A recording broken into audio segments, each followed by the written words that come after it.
Chapter 348. I'd like to see how you're going to make me unhappy. A row of green words appeared again, full of contempt. Yin Tuo laughed wildly. The protective aura around his body slowly disappeared, and his flesh and blood started to shrink. In the blink of an eye, he was only skin and bones. On the contrary, his abdomen started to swell up. This scene caused Yu Qianzhou's pupils to shrink. He could no longer look down on Yin Tuo. He immediately thought of something terrifying, self-destructing his elixir field. For cultivators, the elixir field was the energy storage of the entire body. The consequences of self-destructing the elixir field could be imagined. After reaching the nascent soul stage, the nascent soul in the elixir field was formed from pure energy. At this time, the 3 souls and 7 spirits in the body were gathered in the nascent soul, not in the body. Therefore, for cultivators who reached the nascent soul stage, ordinary external invasions wouldn't cause any substantial harm. At most, it would hurt the body, and it wouldn't be difficult to heal it. However, self-destruction after reaching the nascent soul stage was more powerful, but at the same time, it would also destroy the 3 souls and 7 spirits. In other words, if a cultivator of the nascent soul stage self-destructed, it meant that he wouldn't even have the chance to reincarnate. If a cultivator of the nascent soul stage self-destructed, there would be a next life. Yin Tuo's cultivation was in the early stage of the tribulation stage. Although he had used up a lot of his true essence, the explosion of the nascent soul stage would be terrible. Yu Qianzhou definitely wouldn't have it easy. From the looks of it, he was afraid that the explosion wouldn't be powerful enough, so he gathered all the energy in his abdomen. If it was an ordinary person, the hole was only 10 feet wide. Under such circumstances, it would be difficult to move forward or backward. Being detonated by a cultivator of the tribulation stage was equivalent to a heavy bomb exploding next to them. Fortunately, Yu Qianzhou wasn't an ordinary person. He had a third way of retreat, which was utopia. However, it was also quite frustrating for him. It wasn't easy for him to get here, and he didn't have the chance to leave a teleportation coordinate. Once Yin Tuo self-destructed, he would have to start all over again. Damn it, I've always thought that I'm ruthless, but today, I've met someone even more ruthless. It's fine if he doesn't want to live in this life, but there's actually someone who doesn't even want to live in the next life. Yu Qianzhou's expression twitched. The flying sword in his hand quickly drew a few words, "You're crazy." The skeleton-like Yin Tuo let out a dry and hoarse voice. He laughed cruelly and said, "It's you, Yu Qianzhou, who's gone too far." As he spoke, the protective upstanding qi outside his body suddenly retracted into his body. He was going to self-destruct. Bastard! Bastard! Yu Qianzhou closed his eyes and shrank his head. Just as he was about to flash back to utopia, he heard painful sounds coming from Yin Tuo's throat. Before Yu Qianzhou left, he opened his eyes to take a look. Immediately, his eyes widened, and he didn't want to leave. As it turned out, Yin Tuo, who had withdrawn his protective upstanding qi, was immediately attacked and eroded by the chilly wind and the black spirits. The clothes on his body disappeared like ashes, followed by the hair on his body. Then his skin was shaved off from his back, as if he was taking off his clothes. Then the bloody muscles that had just been revealed slid off his bones and were blown away. Yu Qianzhou, who had been hiding at the back, immediately received the reward of Yin Tuo's flesh. Then there were his organs, liver, and lungs. It was really disgusting. The green fire outside Yu Qianzhou's body surged, turning everything that came into contact with it into ashes. Yin Tuo's tenaciously standing skeleton immediately withered when it came into contact with the black spirits. Under the attack of the black spirits and chilly wind, it was torn into pieces and blown away with the wind. He died just like that? What the hell is this? Yu Qianzhou couldn't help but shiver. Anyone who saw someone die like that before their eyes would also shudder.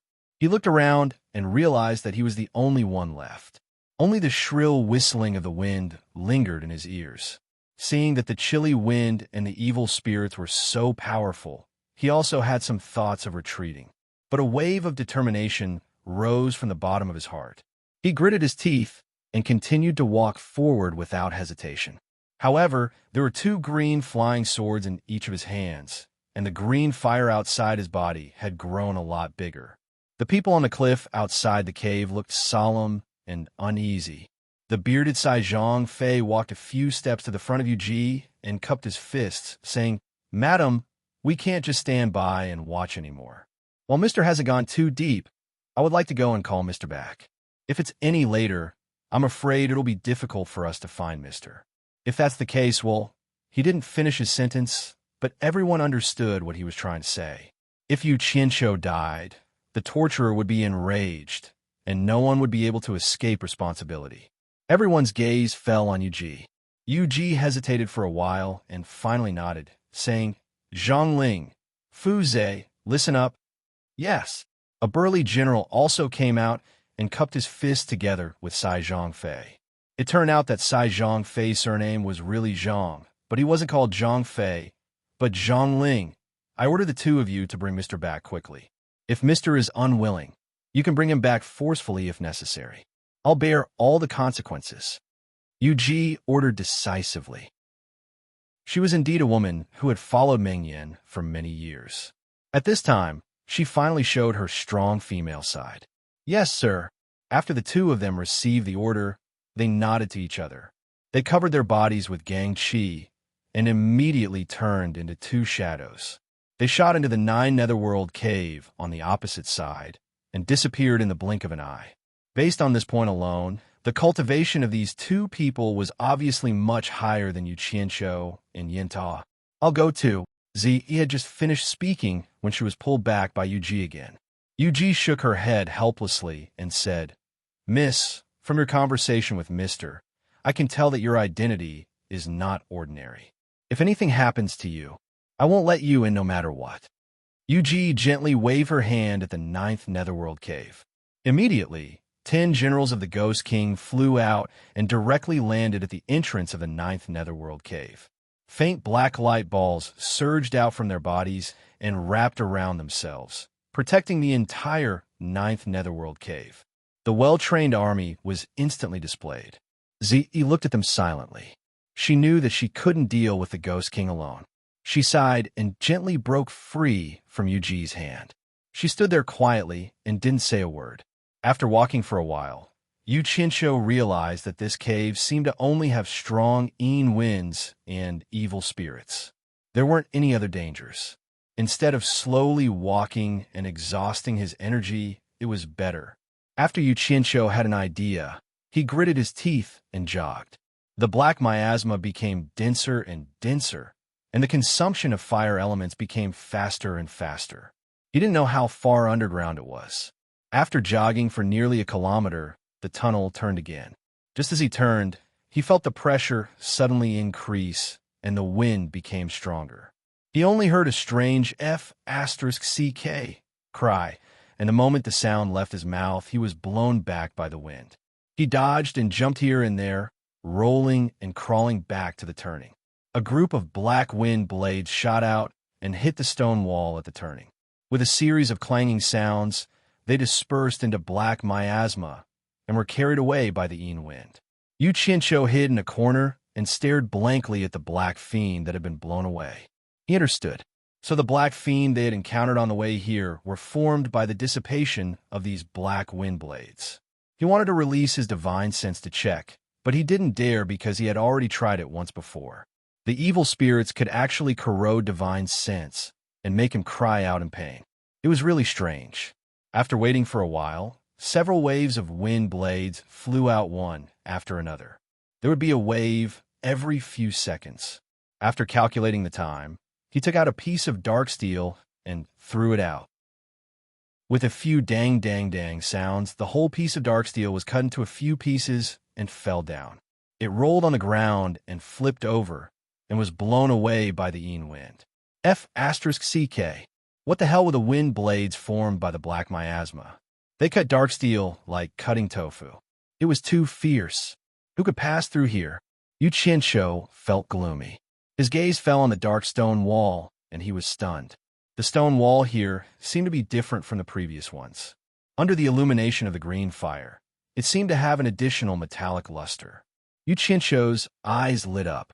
He took out the Ghost King's token that Yu Ji gave him years ago from his storage bag. Comparing the two, it was exactly the same.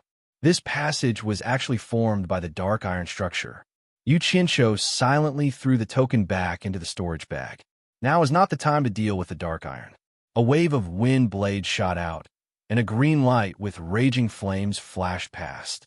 With a series of dang-dang sounds, the wind blades that were hit turned into evil spirits and were blown away by the yin wind. Yu Qianshou kept the green fire flying sword. He was confident.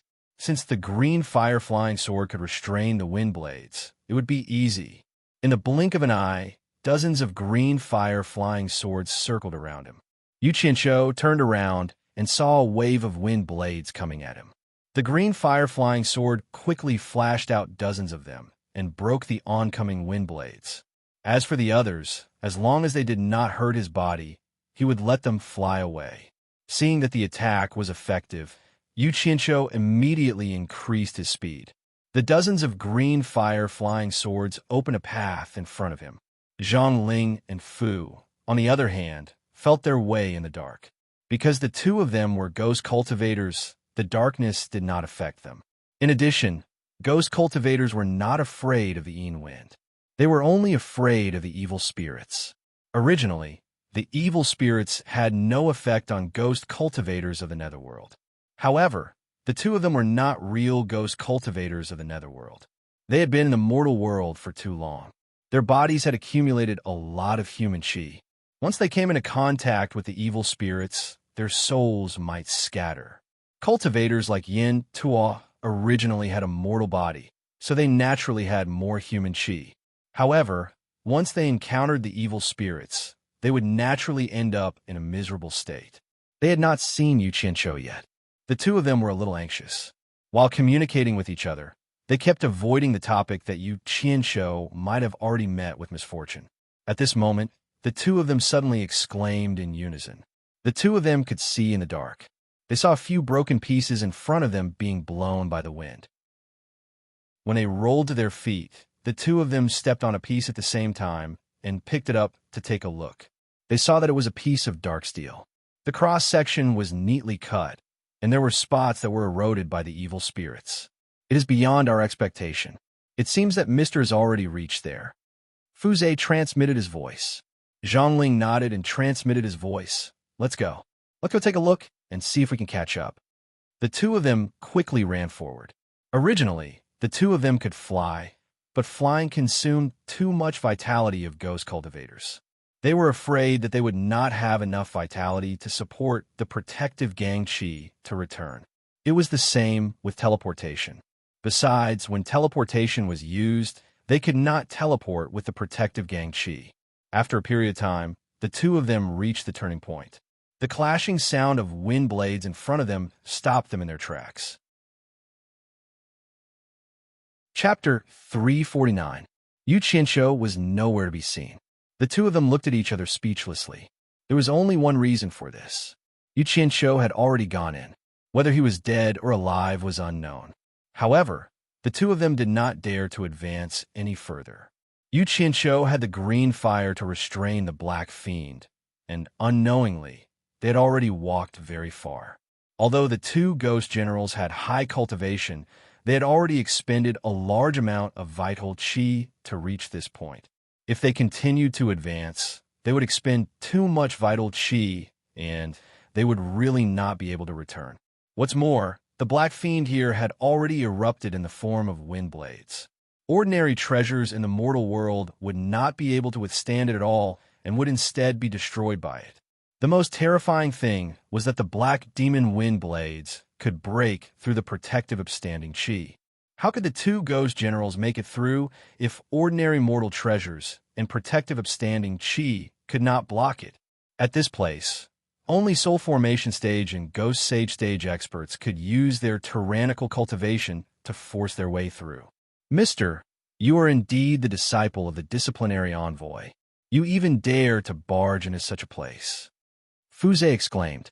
Zhang Ling remained silent for a while before replying. It's impossible for us to barge into this place. and we shouldn't stay here for long either. It's better to return and report to Madam. The two ghost generals were worried that something bad had happened to Yu Qianshou, but neither of them mentioned it. They nodded at each other and quickly retreated the way they came. Inside, Yu Qianshou was very busy.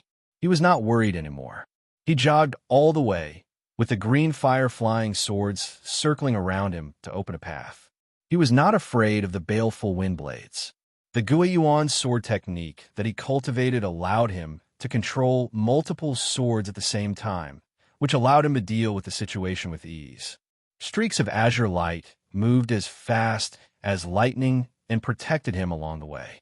Yu Qianshou became excited and even felt that this was a good place to cultivate the sword technique of Guiyuan.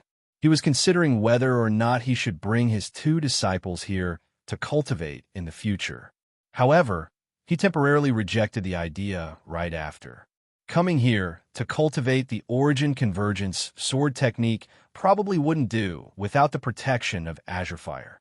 Little sister, go ahead boldly. Move forward. Don't look back. While Zhang Xian was singing along the way, his face suddenly warped in shock. The blue fire attribute energy in his body was running out. Damn it! He was overjoyed. He had to return and replenish his blue fire elemental essence. Yu Qianshou immediately looked around and finally found a crack in the stone wall. He took out a silver ball and stuck it inside. Who would have thought that as soon as his hand left the ball, spots would quickly appear on the silver ball, as if it was being corroded by something unknown. Not long after, the silver ball had melted and disappeared. Yu Qianshou frowned. With a wave of his hand, he summoned a flying sword made of green flames and stabbed it into the wall. With a turn of the sword, he pulled it out and a hole appeared in the wall. Once again, he took out a silver ball and stuffed it into the hole. Then, he used his palm to rub it with all his might. The nether iron wall instantly melted and sealed the hole. He heaved a sigh of relief when he sensed that the silver ball was safe and sound. Then, he disappeared along with the group of flying swords. After appearing briefly in Utopia, he immediately appeared next to the azure flames burning beneath Twilight Valley and jumped into the sea of flames to absorb them. It had been a day since Zhongling and Fu Zhe had left the cave. The moment they emerged, they flew to the cliff on the other side. Everyone looked at the entrance of the cave. After confirming that Yu Qianshou had not followed them out, they turned to the two generals in shock. Zhongling cupped his fist at Yu Ji and said, "Madam, the two of us were still a step too late." "What?" Yu Ji in purple dress cried out at the same time. The others were also dumbfounded. "Madam, don't misunderstand," Zhongling explained. "When the two of us reached the end of the 9 nether second fold, we found that Mr. had already entered the 3rd fold. However, our cultivation was limited, so we didn't dare to chase after Mr., so we retreated and reported to Madam." Yu Ji looked at Fu Zhe and asked with lingering fear, "Is that so? That should be the case. Madam, take a look." Fu Zhe took out the piece of profound iron and handed it to Yu Ji. This should have been left behind by Sir when he was testing the power of the Black Fiend wind blades at the entrance of the 3 folds. If Sir was not confident in entering, he should have turned around and returned, and the two of us would have encountered Sir. However, when we arrived, we did not see Sir. So must have been confident after testing, so he charged in. "What you say is reasonable." Yu Ji looked at the profound iron that had been corroded by the Black Fiend and nodded. Although they said this, everyone was still worried. No one in the entire Chilling Wind Valley had ever entered the 3 folds of the 9 nether cave. How could one pass through that place without reaching the Ghost Sage stage? Moreover, Yu Qianshou was only at the nascent soul stage. The difference was truly too great. Purple Dress sighed with relief. She did not know much about the 9 nether cave. Hearing that Yu Qianshou was fine, there was nothing to worry about, and they could just continue waiting. This was probably the so-called ignorant were fearless. Yu Qianshou was not in a hurry to return to the 9 nether cave. Instead, he rushed to Utopia and had a hearty meal with wine and meat. After eating, he wiped his mouth and returned to the passage to continue moving forward. Being in the cave, he could not calculate the time. He did not know how far he had walked. there was another turning intersection. In front of him, countless wind blades flew randomly and hit the turning wall. As there were too many wind blades, the collision between them caused some wind blades to not hit the wall and turn a black fiend. They changed their angle and flew towards this passage with the help of the wind. So that was it. Yu Qianqiu found the origin of the wind blades in this passage, but the dense ones in front still needed to be verified. He raised his eyebrows. Relying on the blue fire flying sword ability to restrain the wind blades, he barged in arrogantly. In the end, he did not stay for long before he obediently retreated. There were too many wind blades inside. Although Yu Qianqiu could block them, he could only move forward slowly. If this continued, he would tire himself to death. He did not know when he would reach the end. His eyes flickered as he pondered for a moment. He turned around and walked to the nether metal wall. The blue fire on his fingers was suppressed into 5 sharp claws. He stabbed into the nether metal wall and dug out a large piece. He quickly used the blue fire to refine it into a V-shaped shield. If it were anyone else, they would not have the fire to refine artifacts. Even if they had fire, how could ordinary fire so easily refine the nether metal? It would probably be troublesome to dig out a large piece from the wall. Why didn't I think of this earlier? Hugging the shield, Yu Qianqiu chuckled and hid behind it. Just as he turned around and entered another passageway, the shield in front of him immediately trembled violently. Yu Qianqiu trembled non-stop as he held onto the shield. Without hesitation, he covered the front of the nether metal shield with a meter-thick, V-shaped blue fire. The effect was very good, but the consumption of the blue fire was too high. However, with the blue fire blocking the black fiend wind blades as a buffer, he immediately felt much better. After walking for a short distance, he realized that he could not see the path in front of him. Thus, he pressed the blue fire claw on his 5 fingers. With a few schwa-schwa sounds, a dozen irregular holes immediately appeared on the shield, allowing him to see the path. Chapter 350. He did not know the time in the cave, and he could not move fast due to the strong wind. However, Yu Qianqiu knew that a few days had passed. He had gone back to replenish the green fire elements 3 times just to advance through the tunnel. During this period of time, because the wind blades were constantly hitting the shield, his hands could not take it anymore. He returned to Utopia to rest a few times. There were a few times when he saw that he could not reach the end of this path. He really wanted to give up, but his character of not admitting defeat easily forced him to grit his teeth and endure it. He wondered if this was considered not giving up until he saw the coffin. In fact, it was already a miracle that he could reach this point. Even if an expert at the end of the Tribulation Transcendence stage was fully prepared, it would be impossible for him to reach this point. As a nascent soul stage cultivator, he should be proud. Of course, this was mainly due to the green fire and the special ability to retreat midway. If it were anyone else, as long as they entered, they would either walk to the end or return.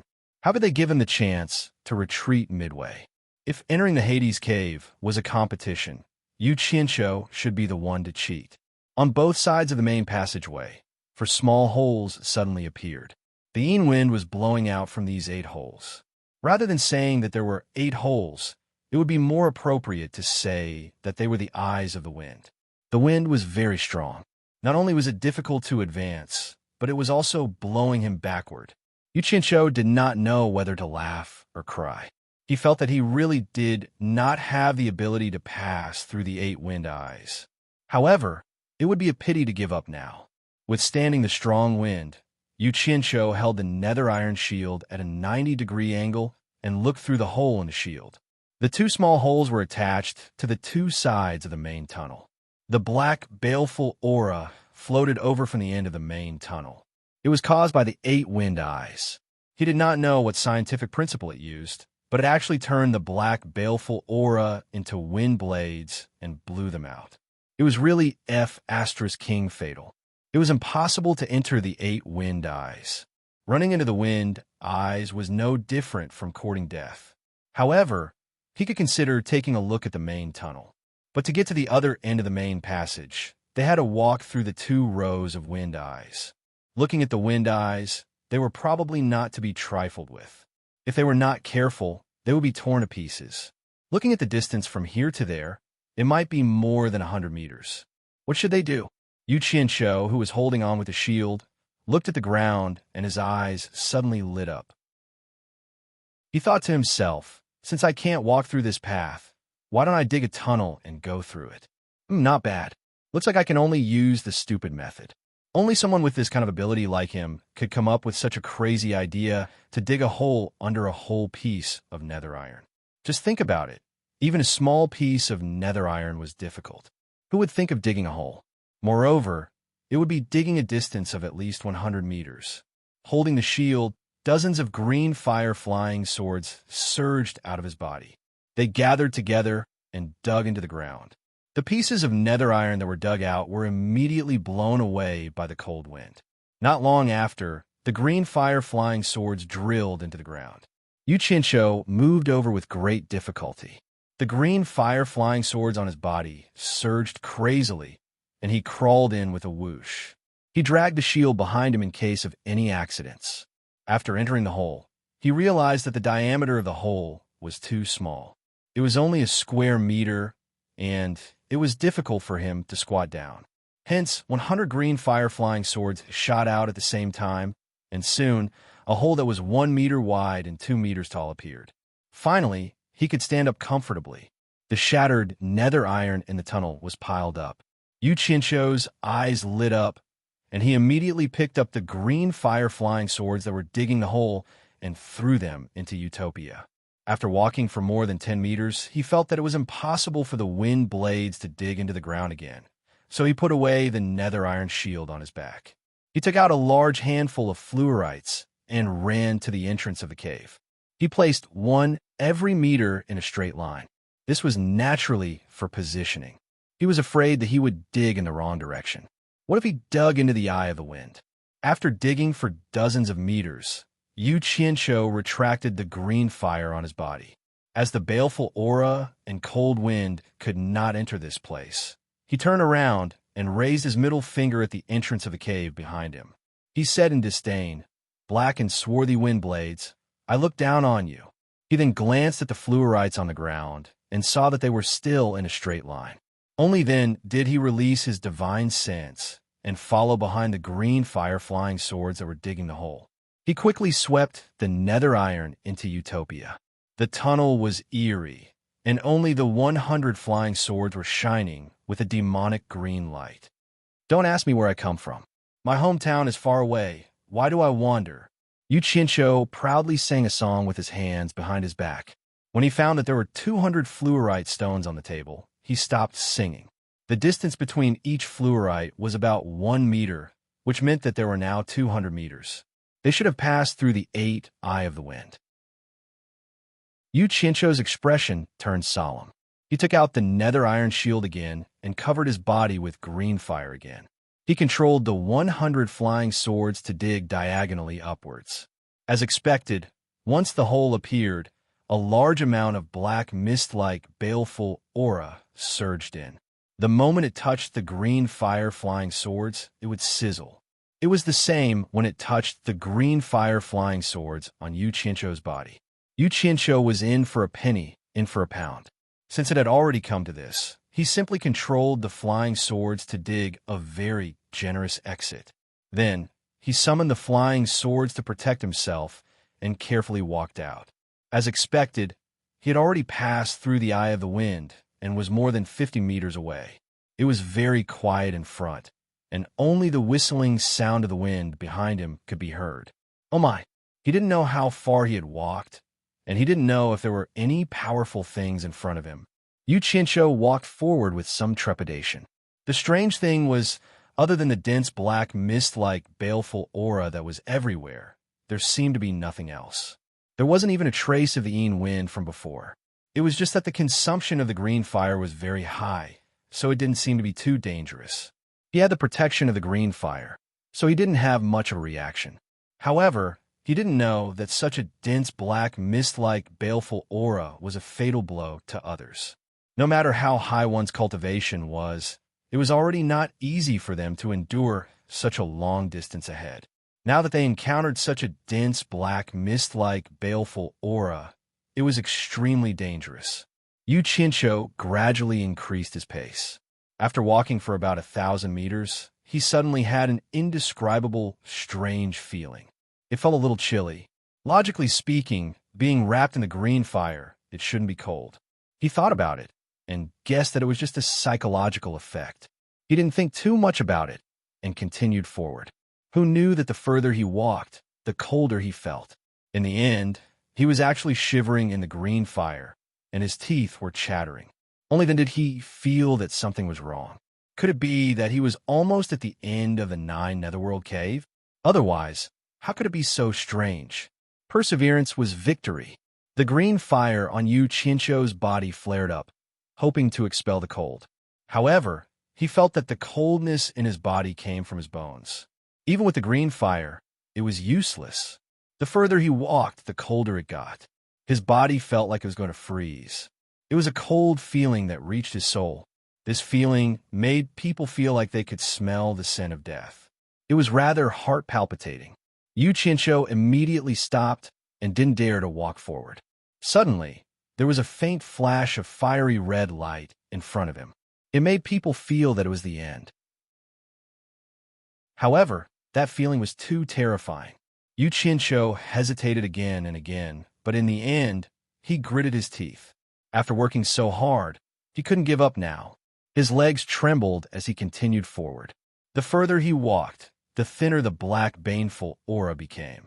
Slowly, it stopped spreading throughout the entire tunnel and gathered at the top of the tunnel. The black clouds flowed into the tunnel at the back like water. It was probably the airflow produced by the wind inside that sucked it in. Red light filled his vision, but Yu Qianqiu felt his vision and consciousness become blurry. He vaguely sensed that he had reached the end and subconsciously stopped. He kept calling out to himself in his heart, "I can't stay here any longer. Otherwise, my life will be in danger. Return to Utopia. Return." He kept calling out in his heart, but his consciousness was very scattered. His divine sense was unable to lock onto Utopia and return. His body also felt colder and colder, almost to the point that he couldn't move. The green fire outside his body gradually shrank, and he was in a precarious situation. Chapter 351. The chilly wind in the 9th Netherworld cave blew out, as usual. Yu Qianqiu had been inside for half a month, but there was still no reaction. The group of people waiting outside the cave gradually felt their hearts grow cold. They all had a bad premonition, but they still stood guard outside, clinging to a trace of hope. Clang, clang. A faint sound came from inside the cave. The 10 ghost generals guarding the cave were the first to hear it, and they all turned around to look. Although the people on the opposite cliff were not as close as them and did not hear the sound, they were all attracted by the unusual behavior of the ghost generals. Could it be that Yu Qianqiu had returned? The same thought appeared in everyone's mind, and they all stared at the cave entrance. The ghost generals at the cave entrance did not see anyone coming out, but they saw some black stones rolling weakly to a place not far from the cave entrance and stopped. The wind at the entrance was probably not strong enough to blow the stones out of the cave. 2 ghost generals dashed in and picked up a few stones to take a look. They were instantly shocked. The 2 nodded and shot out of the cave, flying to the side of Yu on the opposite cliff. "Madam, look, it's nether iron. Not far from the cave entrance, a lot of it has been blown out by the wind, and there are faint sword marks on it." A ghost general handed over the nether iron in his hand and said. Yu took the nether iron, and her eyes lit up again. She ordered, "The 2 of you quickly go and collect all the nether iron that can be collected at the cave entrance."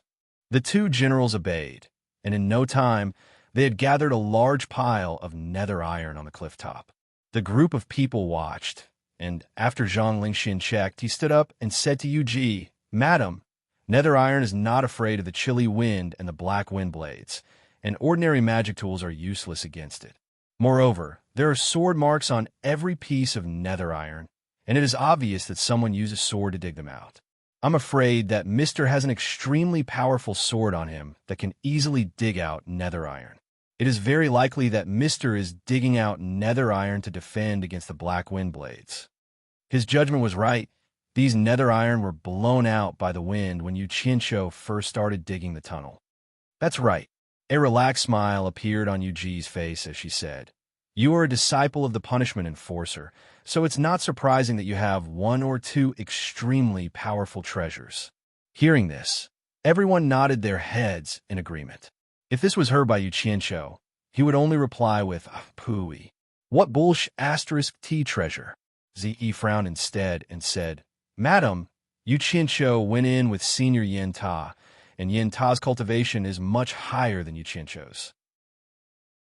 "Why are all of you so sure that these things were definitely made by Yu Qianqiu and not Senior Yin Ta?" Yu Ji glanced at the smiling crowd. Then she looked at the 9 Netherworld Cave and said with a smile, "The 9 Netherworld Cave is the passageway from the human world to the Netherworld, so it's not a place that ordinary people can go. The closest place with nether iron is also at the end of the passageway. Not to mention the deeper places, just that place alone. Other than the Ghost King's final stage ghost cultivators, few human experts at the final stage of the tribulation passing stage can reach that place, let alone Yin Ta, who is only at the initial stage of the tribulation passing stage. Therefore, Yin Ta is already dead if he can't reach that place. Yu Qianqiu's cultivation is even lower, so it's even more impossible for him to reach that place." Zi confirmed her suspicions. Seeing that she still hadn't figured it out, Yu Ji patiently explained, "Logically, with Mr.'s cultivation, it would be difficult for him to stay at the entrance of the cave for a long time. Did you see the green flame on Mr.'s body before he entered the cave? That must be what Mr. relied on to enter the cave. Also, I don't know if you noticed, but before Yin Ta entered the cave, he didn't have anything on him. It's impossible for us to leave anything that could threaten Mr.'s safety on him. So the black iron that came out earlier couldn't have been brought in by Yin Ta, and it's even more impossible for a treasure to excavate the nether iron in front of us. Moreover, although Mr.'s cultivation isn't high, his magic power is profound. At least, I saw with my own eyes that he killed a demon king at the final stage of the tribulation passing stage with a raise of his hand. Mr. is only at the initial stage of the tribulation passing stage, so it's naturally not a problem for Mr. to deal with Yin Ta. The demon king that was killed by Zi was Yu Fengjiao, but it was obviously the first time that everyone heard about this, so they were all secretly shocked. Zi's expression changed, and she thought about what her master had told her before. When there was danger, he should run first, and that brat definitely had the ability to protect himself. Now, it seemed that what her master said was true.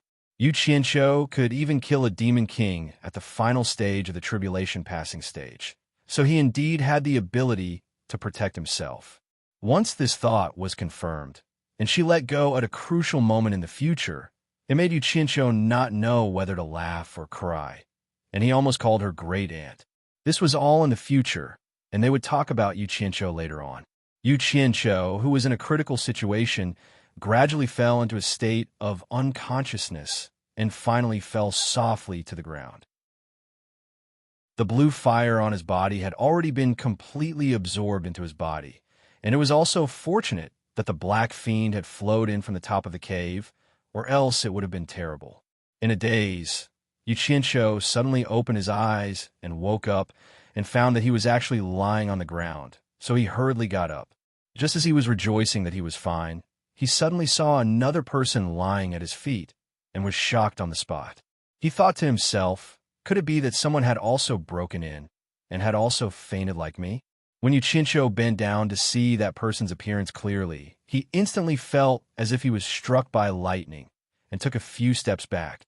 If he did not see wrongly, that person looked exactly the same as him, and that person's attire and accessories, it was clearly him. Feeling bewildered, Yu Qianqiu squatted down and wanted to turn that person over to examine him properly in order to resolve the doubts in his heart. Who knew that when his hand touched that person, it actually passed through his body, and he did not know whether the person on the ground was an illusion or he was an illusion. How could this be? Could it be? Could it be? He thought of a chilling possibility. He might have already died, or his soul had left his body. In great shock, he shook his head woodenly and retreated. He could not accept this kind of result. Who knew that when he moved a little further away from the person lying on the ground, his whole body actually floated up lightly, and a strong suction force came from a place where the red light was shining at the end of the tunnel and dragged him over. Don't. I haven't lived enough. I don't want to die. Yu Qianqiu struggled with all his might in the air, but it was useless. That mysterious force made him unable to resist. At this moment, the person lying on the ground suddenly emitted a burst of golden light, and immediately after, a brilliant silver light pillar shot out like a galaxy, directly enveloping Yu Qianqiu, who was struggling in the air, cutting off that mysterious force, and actually slowly pulling him back. The scenery in front of Yu Qianqiu's eyes changed, and he suddenly found himself in the vast and brilliant universe. In the vast universe, the galaxy was brilliant, and the stars formed a nebula, eternal, lonely, desolate, and beautiful, and he was floating in the endless universe. F***CK. Could it be that I am dreaming? Yu Qianqiu was stunned, and just as he was trying to figure out what was going on, his vision suddenly turned black, and he fainted again. After a long time, Yu Qianqiu, who was lying on the ground, opened his eyes again and suddenly jumped up. He anxiously looked around and did not see the person he saw in his dream on the ground. His hands touched all over his body, and he finally heaved a sigh of relief, patting his chest in relief, and said, "Good, good. I was wondering why I ran into the universe again. There are no sci-fi blockbusters to watch now. So it was a dream. I was almost scared to death." Chapter 352. But there was one thing that had aroused his suspicions. That bone-chilling cold had been carved into his bones. And the matter of him fainting just now was definitely not a dream. It was something very real. Strange, he didn't feel that cold anymore, just a little chilly. Something was fishy. As Yu Qianqiu was pondering, he saw that he was safe and sound even without the protection of the blue flames. He looked up at the black fiends floating above him and immediately understood. His gaze fell on the end of the red light, and he carefully walked over. When he reached the cave entrance, he was immediately stunned by the scene before him. He was at the entrance of a cave on the cliff of a huge underground space. In front of him were endless raging flames that soared to the sky, black flames. Below was the molten red lava, which also dyed the black flames red. However, it was easy to tell that these flames were black in color. Massive black lotuses grew in the lava, and the raging flames were the result of the black lotuses. They were in the exact same form as the blue lotuses he had seen in Twilight Valley, but the blue lotuses were not as long as the black lotuses. In short, the entire scene was very grand and imposing. Yu Qianqiu had seen the blue flames bred by the blue lotuses, so he naturally understood what the black lotuses before him signified. It was clear that this black sea of flames was the netherworld flame Yu Ji had spoken of, the legendary netherworld ghost flame of the demon realm, and also one of the three true flames he desired, black flame. After so much trouble, he had finally arrived here. Yu Qianqiu was rather excited, but his joy didn't last for long. That bone-chilling cold from before stealthily crept over his body, and he couldn't help but shiver. It felt like even his blood was about to freeze. Damn, was he going to faint again? What the hell was going on here? As he sensed that his consciousness was getting a little dizzy, Yu Qianqiu became bewildered. At this moment, the nascent soul sitting cross-legged in his dantian exploded with golden light, and the entire nascent soul transformed into a small golden man of sparkling light. A warmth flowed from his dantian to his entire body, instantly dispersing the cold. The golden light on the nascent soul also slowly faded. Yu Qianqiu was slightly startled, but he was immediately delighted. It seemed that the golden bead was working again. There was something strange about this place. It was not advisable to stay for long. Yu Qianqiu poked his head out of the cave and quickly looked around. Although the sea of fire in front of him was dyed red, the top of the fire was clearly black. Black smoke was rising from the top of the blazing fire, gathering above the huge underground space like a dark cloud. Perhaps it was because of the airflow produced by the wind behind them. A strand of the black clouds that had gathered above them was continuously sucked into the cave. He immediately understood that the so-called Black Fiend was the remaining smoke of the Black Fire. It was precisely this remaining smoke that formed the most difficult obstacle to enter the 9th Netherworld cave. Just the smoke alone was so powerful, so the Black Fire itself must be even more powerful.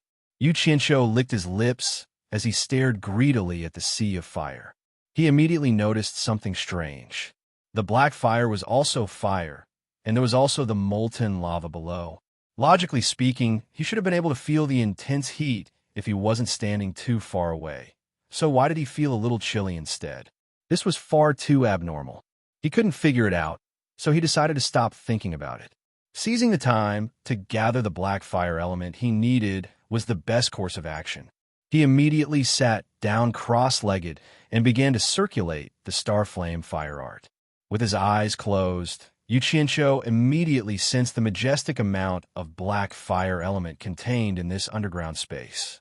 It was many times more abundant than the Blue Fire element in Twilight Valley, and it probably had something to do with the many black lotuses producing the Black Fire element. The abundance of fire element was exactly what Yu Qianqiu wanted. The Starflame fire art began to circulate faster, and the little black spirits began to pour into his body through his pores and gather at his dantian. The moment they entered the dantian, one of the two beads revolving around the nascent soul, the red bead, suddenly exploded with a red light, immediately attracting the little black spirits. Although the red bead seemed small, it seemed to have a space within it, and it welcomed the guests with open arms. It was unknown just how much Black Fire element the red bead had absorbed, but once the red light faded, the Black Fire element stopped pouring in and began to disperse from the dantian to every cell in his body. When the cells that stored water and green fire elements saw the arrival of a guest, they immediately compressed themselves to make room for the guest, after absorbing his fill of Black Fire element. Yu Qianqiu put away the Starflame fire art. When he opened his eyes, two illusory black flames flickered in his pitch-black pupils. Together with the satisfied smile on his face, he exuded a sinister aura. The moment the Black Fire element entered his body, he immediately felt a connection with it, and he immediately understood why this place felt so cold. It turned out that this Black Fire was not like the Blue Fire, which had a high temperature. It was a type of ice fire, which was the opposite of the Blue Fire. The specific effect it had to be tested, but since it was ranked higher than the Blue Fire, its power must not be small. Yu Qianqiu stood up. At this moment, his body no longer felt that bone-chilling cold. He had already subdued the Black Fire, so why would he be afraid of the Black Fire's low temperature? His gaze shot towards the blazing flames, and he wondered if the legendary door of the Nine Hell that led to the Netherworld would be behind the flames.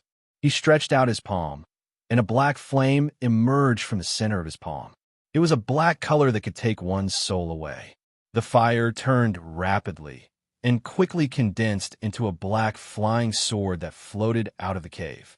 Just as Yu Qianqiu was about to step on it and pass through the sea of Netherworld fire, he seemed to see the 3 words by Changchun on the wall of the Netherworld iron cave from the corner of his eyes. Actually, he had already stepped on the sword and flew out of the cave. He thought he was seeing things when he saw the 3 words from the corner of his eyes, but he still turned around and flew back. When he looked carefully at the entrance of the cave, he realized that there really were 3 words by Changchun on the wall, and there were more than just these 3 words. As the color of the words and the wall were the same, and he did not look carefully before, he naturally did not realize it. It was only when he stepped on the flying sword that he discovered it due to the lighting and the angle. The handwriting was bold and powerful, as if it was engraved with some kind of sharp weapon. It might even be a sword. Yu Qianqiu carefully looked at it, and it wrote, "Lonely and invincible in the human world, but I have no fate to ascend to the heavens. I have long heard that the Netherworld is equal to the celestial world, and I wish to find a strong opponent. The sea of Netherworld fire separates the 2 worlds, but my wishful thinking ends here." There was another sentence written especially conspicuously. By Changchun returns with hatred. This was obviously written by Changchun himself. Yu Qianshou's eyebrows twitched as he read it. The meaning of the words was very easy to understand. The general meaning was, Bai Changchun is lonely and invincible in the human world. He wants to find an opponent in the celestial world, but he can't. He heard that the netherworld is equal to the celestial world, so he wants to find an opponent in the netherworld. Unfortunately, he can't cross the netherworld fire sea in front of him, so he returns unhappily. F***, F***, F***, F***.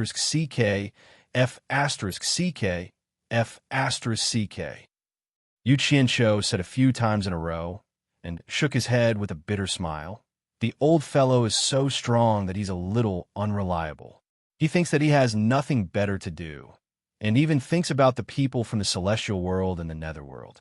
I was wondering why I heard from Yu that the old fellow came here before, so he wants to find a fight in the netherworld ghost world. He really has nothing better to do. I'm speechless. He shook his head helplessly, and just as he turned around, he paused and looked at the netherworld fire sea with an could it be that this netherworld fire sea is so powerful that even with the old fellow's cultivation, he can't cross it? Then wouldn't I be even more powerful than the old fellow if I cross it? Damn it. It's not good to publicize such a flashy thing. Lousy has to leave some words here. Who knows, maybe some later generations will come here and know that there is a person like me, Yu Qianshou.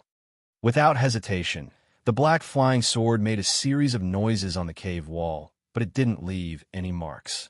Yu Qianshou slapped his forehead. This netherworld metal could restrain the black demon windblade, so it was normal that it could restrain the black fire. Looks like he still had to use the green fire. A finger ignited with a green glow. Yu Qianshou pondered for a while, then waved his finger and slowly wrote a few lines of words on the cave wall. I heard that Master came here before, so Disciple also came to join in the fun. Since Master can't cross here, Disciple will give it a try. In the great sea, the new waves push the old, and each generation is stronger than the last. Finally, he also left a very conspicuous line of words. Yu Qianshou has been here. These words were written behind by Changchun's words. After he finished writing, he carefully looked at it. Comparing the two, no matter if his words were neat or not, the structure made him feel ashamed. How could this have the momentum of each generation being stronger than the last? So he couldn't stand it anymore. Without saying anything else, he shamefully stepped onto the flying sword and charged into the netherworld fire sea, looking like he was seeking death. Chapter 353. Only when he was in the sea of fire did he realize that the lava below should still be at a normal high temperature, but it was suppressed by the ice and fire released by the Black Lotus. Yu Qianshou was a little proud. Even Bai Changchun couldn't make it through, but he could do it with ease. He was born with talent. Just as he was feeling proud of himself, the front suddenly became empty. Only then did he realize that he had passed through a sea of fire that was nearly 1,000 meters wide. Yu Qianshou slowly descended on his sword. Beneath his feet was a soft black pure land. His gaze fell on the mountain wall in front of him. The huge dark iron mountain wall stood straight in front of him. It was curved in shape and carved with skulls of different sizes. There seemed to be adults and children's skulls. Against the fiery red light of the molten lava, the entire mountain wall seemed to be piled up with skulls. Standing in front of it, pairs of pitch-black eye sockets seemed to be looking at you, as if questioning you about something. It made you feel a palpitating aura of death. It was very thick, very heavy, and oppressive, making it difficult for you to breathe. There was a door in the center of the skull wall. It was more than 10 meters tall and 7 to 8 meters wide. All kinds of human heads were carved on it. They weren't skulls. There were old people, children, men, and women, with all kinds of expressions. Happiness, anger, sorrow, and happiness were vividly expressed. It gave people the feeling that once you entered the door, you would forget all the emotions in the world. Other than the human heads, there's also a beast head on each side of the door that looked like a sky-swallowing beast. There was a knocker hanging from the fangs of the beasts.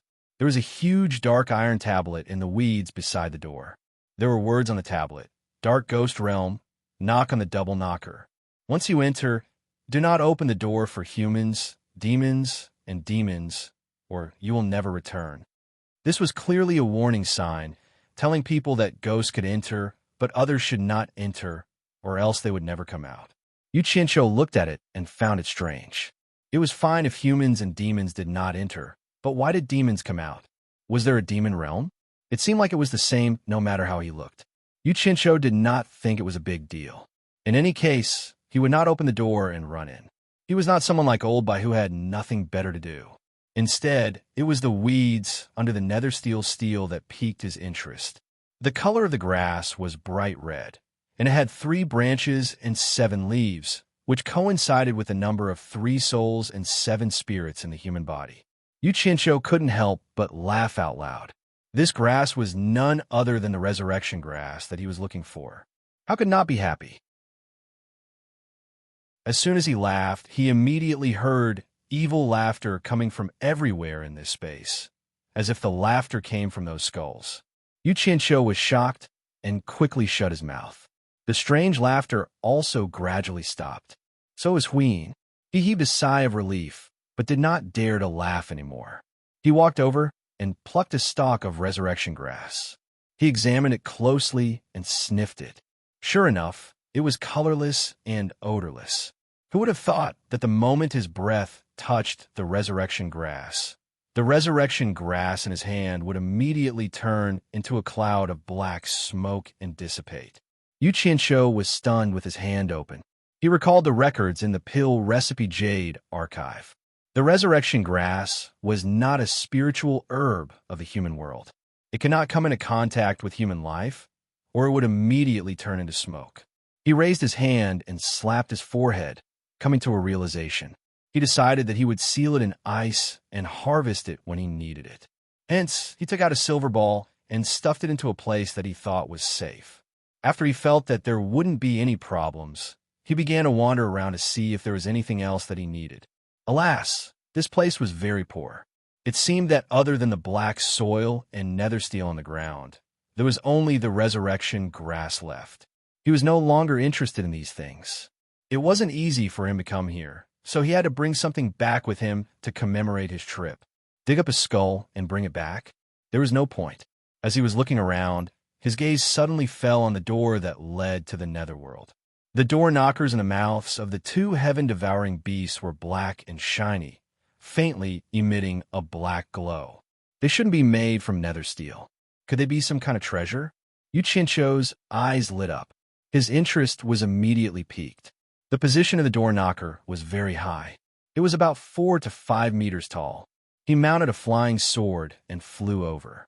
He touched the door knocker and carefully examined it.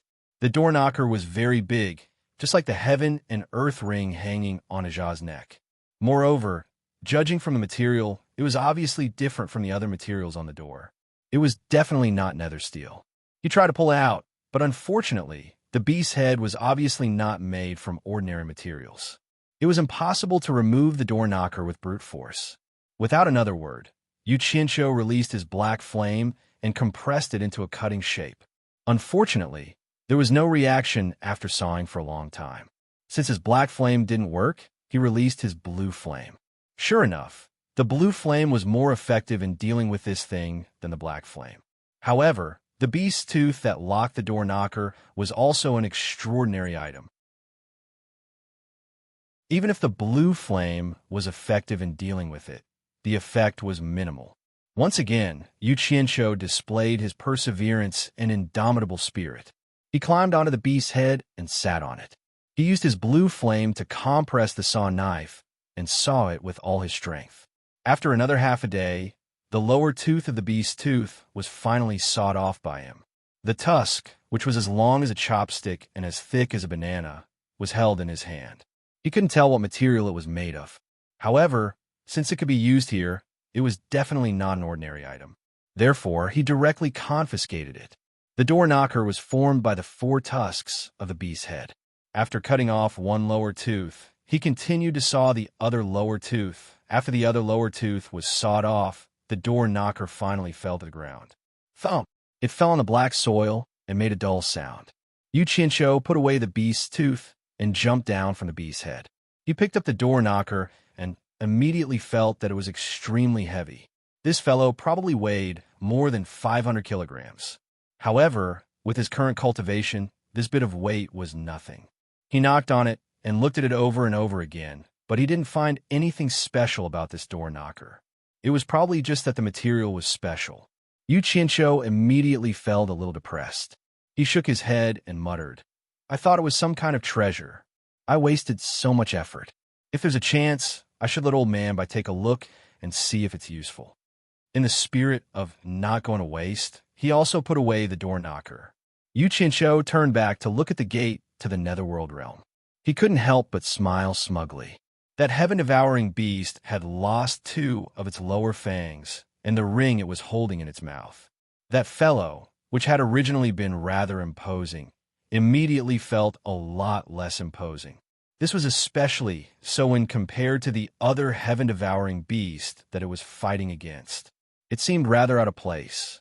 Moreover, the whole gate to the netherworld also seemed a little strange. It destroyed the overall eerie atmosphere. If someone had seen it later, they would definitely wonder if the netherworld was that poor. They couldn't even bear to spend money to clean up the facade of the gate to the netherworld. Looking at the other door knocker, Yu Qianqiu decided to let it go for the sake of the netherworld. Actually, he still felt that it was troublesome to get this thing down. Furthermore, it didn't seem to be of much use. Otherwise, with his temper, he wouldn't be so lucky. He would probably even pry open the gate to the netherworld. He had been extremely bold and destroyed the facade of the netherworld. It was a little too early for him to be happy. This greedy action had caused a lot of trouble in the future. Just think about it. After the netherworld discovered this, they would definitely send people out to investigate. The master and disciples' names on the cave wall would make it easy for the netherworld's people to find them. Once they left the 9th netherworld cave, the demon domain would definitely be the first to bear the brunt. Furthermore, Bai Changchun was also an extremely bold and fearless person. He couldn't go to the netherworld to find people to spar with. If someone came looking for him, he would fight them. Regardless of whether they were in the sky or on the ground, regardless of victory or defeat, he would still fight them. Chapter 354. He rode the black flame, flying sword back the way he had come. As he crossed the netherworld flames sea, he suddenly recalled something. Twilight Valley's underground had a blue lotus, a child, and a terrifying dragon. He wondered if there would also be one below. Yu Qianqiu glanced down at the sea of flames and immediately sensed that something was secretly observing him. He immediately felt a chill run down his spine. Perhaps it was just a psychological effect. He quickly passed through the sea of flames and returned to the cave entrance. The words on the cave wall were still there, the good and bad of the two characters clearly distinguishable. He was unwilling to accept this, but he suddenly recalled the cave he had dug. His eyebrows rose as he walked to the other side of the cave wall. He extended a finger, and with a flash of blue light, he began to earnestly write, "The tree planted by the predecessor, the shade enjoyed by the descendant. The eye of the wind is sad. This one was kind and dug a tunnel to make it convenient for the descendant to enter." Finally, he signed, Yu Qianqiu. Yu Qianqiu took a few steps back and nodded in satisfaction. He muttered, "One naturally has to leave their name after doing a good deed. At least it's a good example to learn from." He didn't know how many days he had been here, but it was time to go back. He thought of using teleportation to leave the 9 Netherworld cave, but he felt that it was inappropriate, so he gave up. He strode back the way he had come. When he reached the area filled with the Black Fiend, his entire body ignited with black flames. Wisps of fiendish energy drifted out from the top of his head like black smoke. Compared to when he had been possessed by the blue flames, he now seemed to possess a heart-palpitating evil aura. Since the Black Fiend was produced by the Black Flames, the Black Flames should be able to restrain the Black Fiend. This was what Yu Qianqiu thought, and the results did not disappoint him. The thick black fiend immediately dodged to the side when it encountered the black flames. The path ahead was too dark. Although the black flames were eye-catching, they had no illuminating effect. Yu Qianqiu threw out a blue flame flying sword and led the way. He quickly followed, quickly arriving at the cave he had dug. He glanced at the eye of the wind in front of him.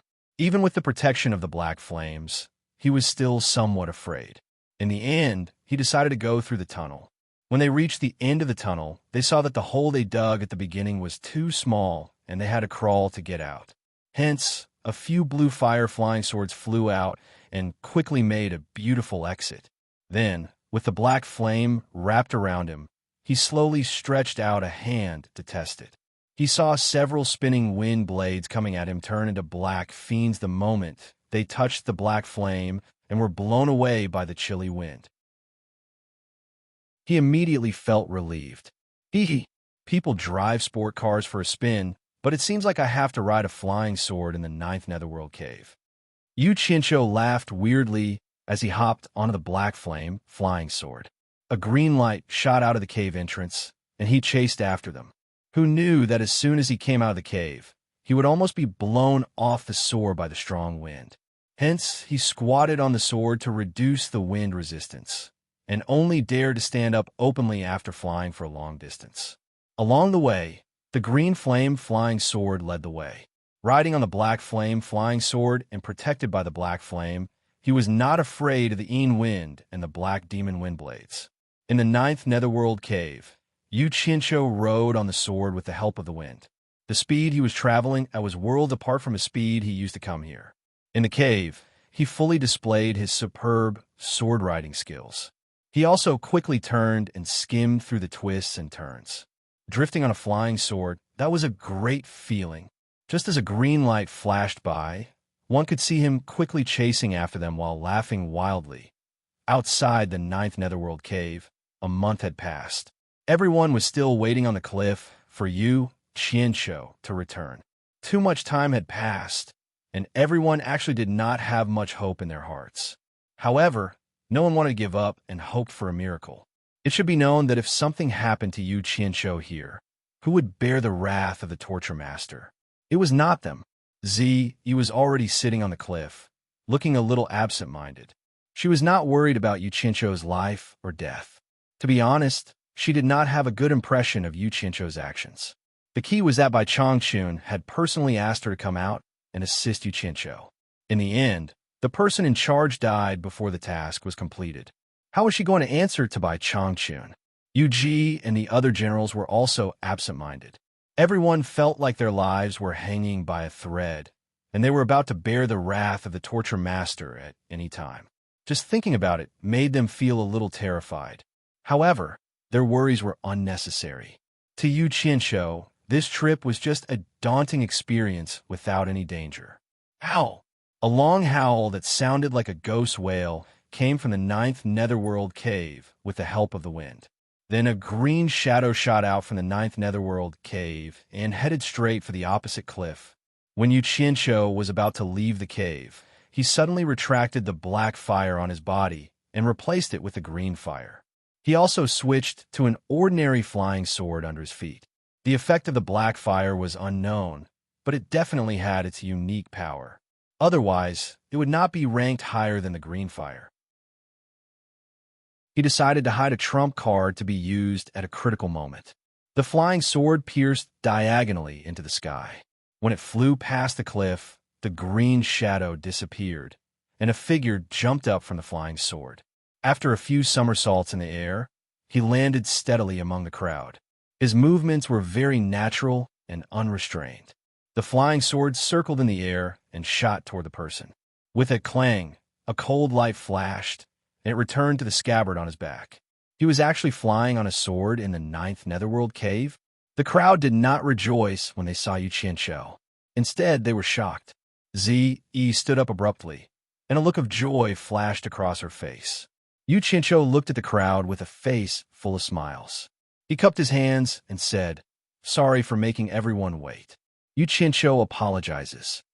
"Mr. is back," one of the generals happily shouted. The crowd reacted and immediately burst into cheers. It was the kind of cheers that came from the bottom of their hearts. Yu patted her chest and let out a sigh of relief. She waved her hand at the crowd, and the cheers immediately stopped. She smiled and bowed. "Is Mr. well?" Yu looked at the crowd and laughed. The ninth netherworld cave truly lives up to its name. I almost lost my life in there. However, I was able to see the words left by my master in the cave, so this trip was not in vain. Sister-in-law has been worried. Fortunately, there was no danger. Yu is well. Yu's eyes lit up, and she asked, "Did Mr. reach the bottom of the cave? Did you see the legendary ninth netherworld door that leads to the netherworld?" When the crowd heard this, they all looked at Yu. Even He looked at him curiously. After all, that legendary place was not a place that anyone could go. It was good to listen and broaden their horizons. Yu smiled and shook his head. "I am ashamed. I tried everything, but I could only reach the netherworld fire sea. It was difficult to take another step. It was a pity that I did not see the legendary ninth netherworld door." He thought that he was a low-profile person, a place that even old man Bai could not go. He would not be stupid enough to say that he went. That was purely looking for trouble. However, the crowd was envious. Yu exclaimed, "It is not easy for Mr. to see the netherworld fire sea. I have been guarding this place for so many years, but I have not been able to see it." "That's right. What did Mr. get?" Yu did not answer her question and smiled noncommittally. He suddenly cupped his fists and said, "I have troubled sister-in-law this time. However, I still have important matters to attend to. I will bid farewell to sister-in-law and everyone here." Yu was startled. Seeing that he was not willing to say it clearly, she did not ask further. She bowed with some disappointment. "Since Mr. has important matters to attend to, I will not force you to stay. I look forward to treating Mr. well next time." The ghost generals also bowed together. "Have a safe journey, Mr." Yu looked at Ze and nodded. The sword on his back was unsheathed, and he turned into a stream of light and left. Ze lightly stamped her feet. Her delicate body flashed, and she shot into the sky to chase after him, leaving behind a group of people to send him off. Ze caught up to Yu. After flying with him for a while, she suddenly asked, "Where are you going first?" Yu turned around to look at her. Seeing that this lass was still cold when she asked, it was obvious that she had not changed her impression of him. He could not be bothered to argue with this insensible lass and replied indifferently, "I'm going to the Wu clan of the four great clans. They still owe me a large sum of money. I will collect the debt first." Chapter 355. What? Collect debts? Ze asked suspiciously. She thought she heard wrong. Yu nodded solemnly to show that she didn't hear wrong. He thought that it would be a waste to not bring a late-stage tribulation-passing cultivator as a bodyguard. Of course, he wouldn't say this out loud. Ze's cold face immediately became even colder. It was as cold as ice. She said in an icy tone, "Yu don't delay Senior Bai's instructions for your own personal matters. I didn't come out with you to collect debts." "Not collecting debts? Are you going to give me money?" Yu asked curiously. "Oomph. Do I owe you money?" Ze said coldly. Yu asked again, "Then do you have money on you?" Ze was startled. "What money? What money are you talking about?" Yu countered with a question. "Spirit stones." Ze frowned. "What does it have to do with spirit stones? I don't have spirit stones." "Silly girl. Gullible." Yu thought for a moment and said angrily, "Don't you know that we need to spend money when we go out? My master gave us such an important mission. We have to travel around the cultivation world, and there will be many places where we need to spend money. My master didn't give me money, and I don't have money on me. You don't have money either. What about our food and lodging? Do you want me to accompany you to the cultivation world to beg for food? How are we going to work then? Do we really need spirit stones?" He didn't have much experience, so she asked unconfidently, "There are many places to stay in the mountains. You're at the original infant stage, so you should be able to abstain from eating. It should be fine if you don't eat." Yu Qianshou said, "Then what do we do when we find someone to work for us? Do we make them work and not pay them? If we don't know each other and I ask you to work for me for no reason, would you be willing to do it?" Zi thought about it and said, "No, unless you give me a good reason." "That's it." Yu Qianshou spread his hands and said, "Master asked the two of us to deal with so many people. Of course I have to find someone to help me. They don't care about reason, they only want money. They will only help you if you give them money. Do you think you can defeat all the experts in the cultivation world alone?" Zi shook her head, indicating that she wouldn't be able to defeat so many people by herself. She then asked, "Then how many spirit stones do we need to carry out the task that Senior Bai instructed us to do?" "I need a lot of spirit stones." "That's a huge number." Yu Qianshou let out a deep sigh. He suddenly turned his head and asked, "Your master is a spirit-severing expert, so he must have a lot of money, right? Why don't you go to the South Sea Purple Bamboo Forest to get some spirit stones?" "We don't have any spirit stones," Zi said awkwardly. Yu Qianshou was a little unhappy. "Don't tell me you don't need spirit stones when you cultivate. You can't just use spirit pills, right? The Purple Bamboo Forest produces dense spirit qi every night. I've never used spirit stones when I cultivate, so I really don't have any," Zi explained. Yu Qianshou's eyes lit up. He asked, "The Purple Bamboo Forest produces spirit qi at night? Is it that magical? Why don't we go and dig a few? We might be able to use them as spirit stones." "No, my master loves bamboo like his life. People call him Mr. Gnomezhu. He won't allow anyone to touch a single bamboo." He waved her hand and bit her lip.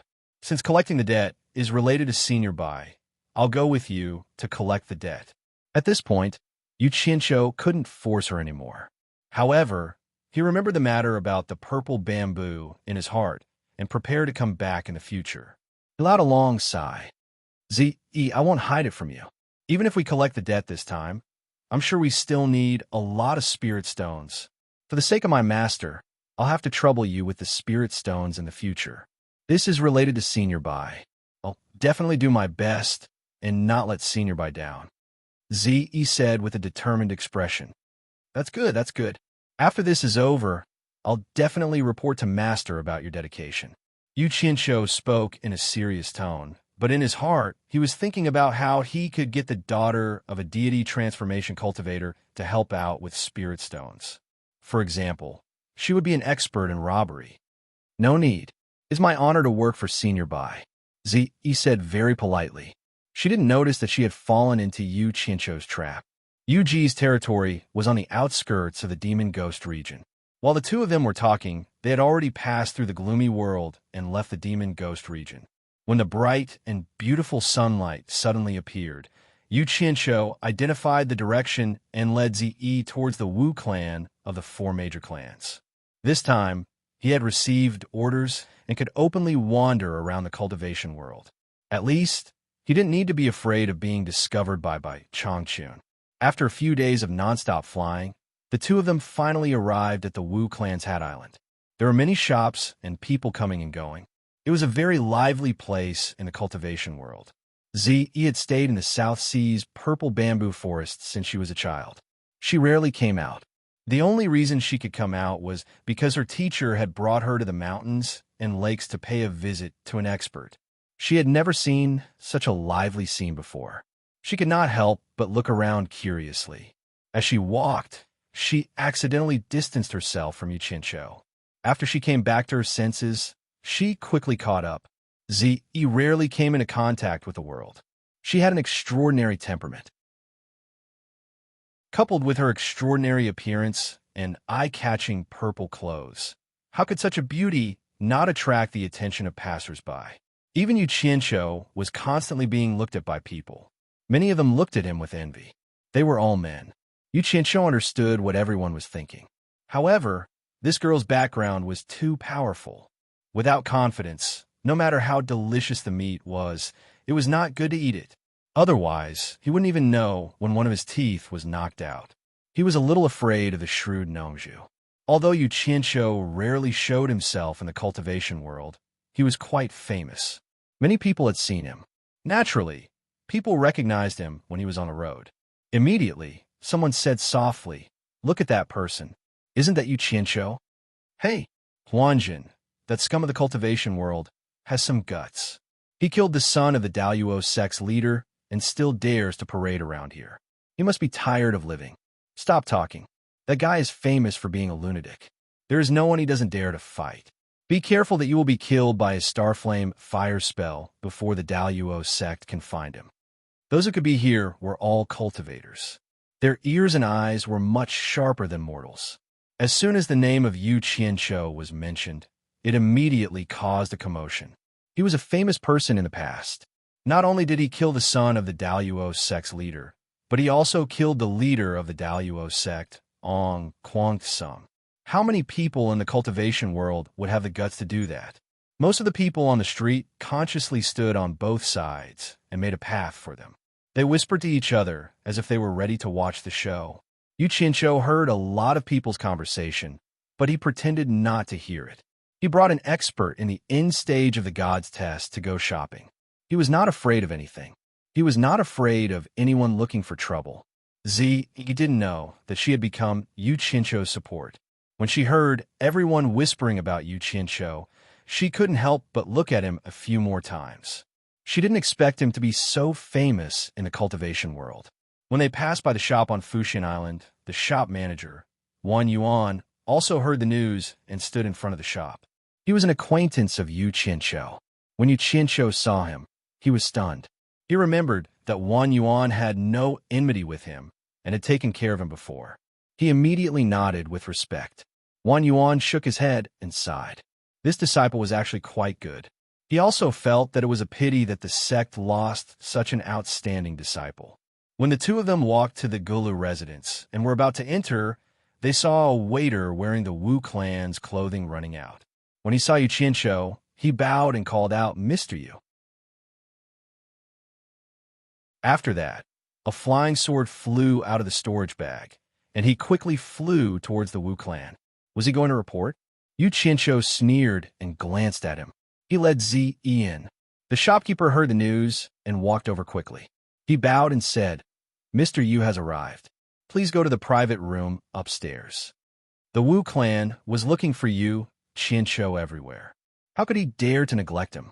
"I have a distinguished guest. Bring me the best dishes." Yu Qianqiu said bluntly and went upstairs with Zi. The customers downstairs all watched as he went upstairs. The clean and tidy private room was open to receive the guests. The shopkeeper personally welcomed the two of them in and asked if they had any special requests. Yu Qianqiu said to Zi, who was looking around curiously, "Zi, order whatever you want to eat. It'll be a waste if we don't eat. Someone will treat us later. We don't have to pay for it." This guy's tone was unkind. The shopkeeper's expression changed. He smiled awkwardly and said, "You don't have to pay for it. As long as our shop has it, order whatever you want." Before he could finish his words, there was a commotion coming from below. Someone laughed and said, "Once this lunatic appears, there will be a show to watch immediately. This is great." A group of people ignored the Wu clansman's obstruction and forcefully rushed up. The leader was the manager of Daluo Sect's shop on Hat Island, Yi Haiping. He had met Yu Qianqiu before, so they knew each other. As soon as he entered the private room, he shouted at Yu Qianqiu, "Yu Qianqiu, you finally show your face. Don't even think about running away today." The shopkeeper's expression changed. He said coldly, "Manager Yi, what do you mean? You brought people to break into my Gula house. Don't you think you have no respect for the Wu clan? Shopkeeper Wu, we, Daluo Sect, have offended you today. We will come to apologize another day. This man killed many of our disciples. We can't let him go today, no matter what." Yi Haiping cupped his fist and said, "What a joke." Yu Qianqiu sneered and sat down. He looked at Yi Haiping and said disdainfully, "Yi Haiping, what do you think of your cultivation compared to Zhu Xianxian's? He tried to escape when he saw me, but you guys dare to say that you won't let me go? Aren't you overestimating yourselves?" His cultivation was no longer the same as it used to be. He had reached the original infant stage. Most of the people from Daluo Sect were at the core formation stage. Only Yi Haiping's cultivation was higher than his. However, Yi Haiping's cultivation was no higher than the passing calamity stage. Otherwise, he wouldn't be the manager of this shop. Yu Qianqiu's fire spell was extremely powerful. He didn't even care about the passing calamity stage. Why would he be afraid of a group of people like this? Plus, he had Yi, who was at the final stage of the passing calamity stage.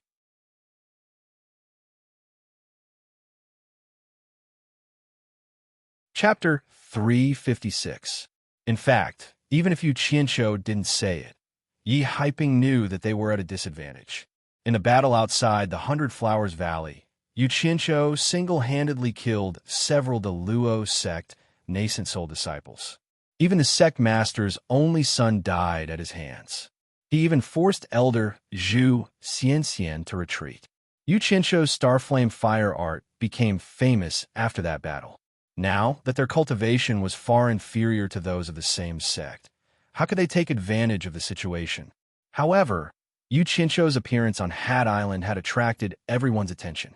As the representative of the Luo sect on Hat Island, he had no choice but to come even if he knew he was no match for Yu Qianqiu. If he retreated, not only would the world of cultivation laugh at him, the Luo sect master would be the first to punish him. The ashen-faced Yi Haiping was in a dilemma when the sound of hurried footsteps came from downstairs. Wu Sihai personally came with a smile on his face and a few elders. But when he saw Yi Haiping and his people blocking the door, his face immediately sank, and he said, "What is the meaning of this?" The innkeeper hurriedly bowed and explained the whole story from beginning to end. Wu Sihai immediately said in a deep voice, "Manager Yi, your Luo sect is indeed a large sect, but the world of cultivation has its own rules. How dare you be so arrogant? Do you think the four great clans are easy to bully? Yi Haiping, are your actions today representing the Luo sect?" Yi Haiping's expression was uncertain. He suddenly cupped his fists and said, "I, Yi Haiping, cannot represent the entire Luo sect, nor do I dare to bully the four great clans. Wu family head, I have offended you today. Let me report this matter to the sect first. Farewell." Without another word, he turned around and left, quickly leading the group of disciples downstairs. In fact, Wu Sihai's arrival gave him a chance to step down. When he reported to the sect, he could say that because the Wu clan's clan head, one of the four great clans, had interfered, he could naturally avoid punishment.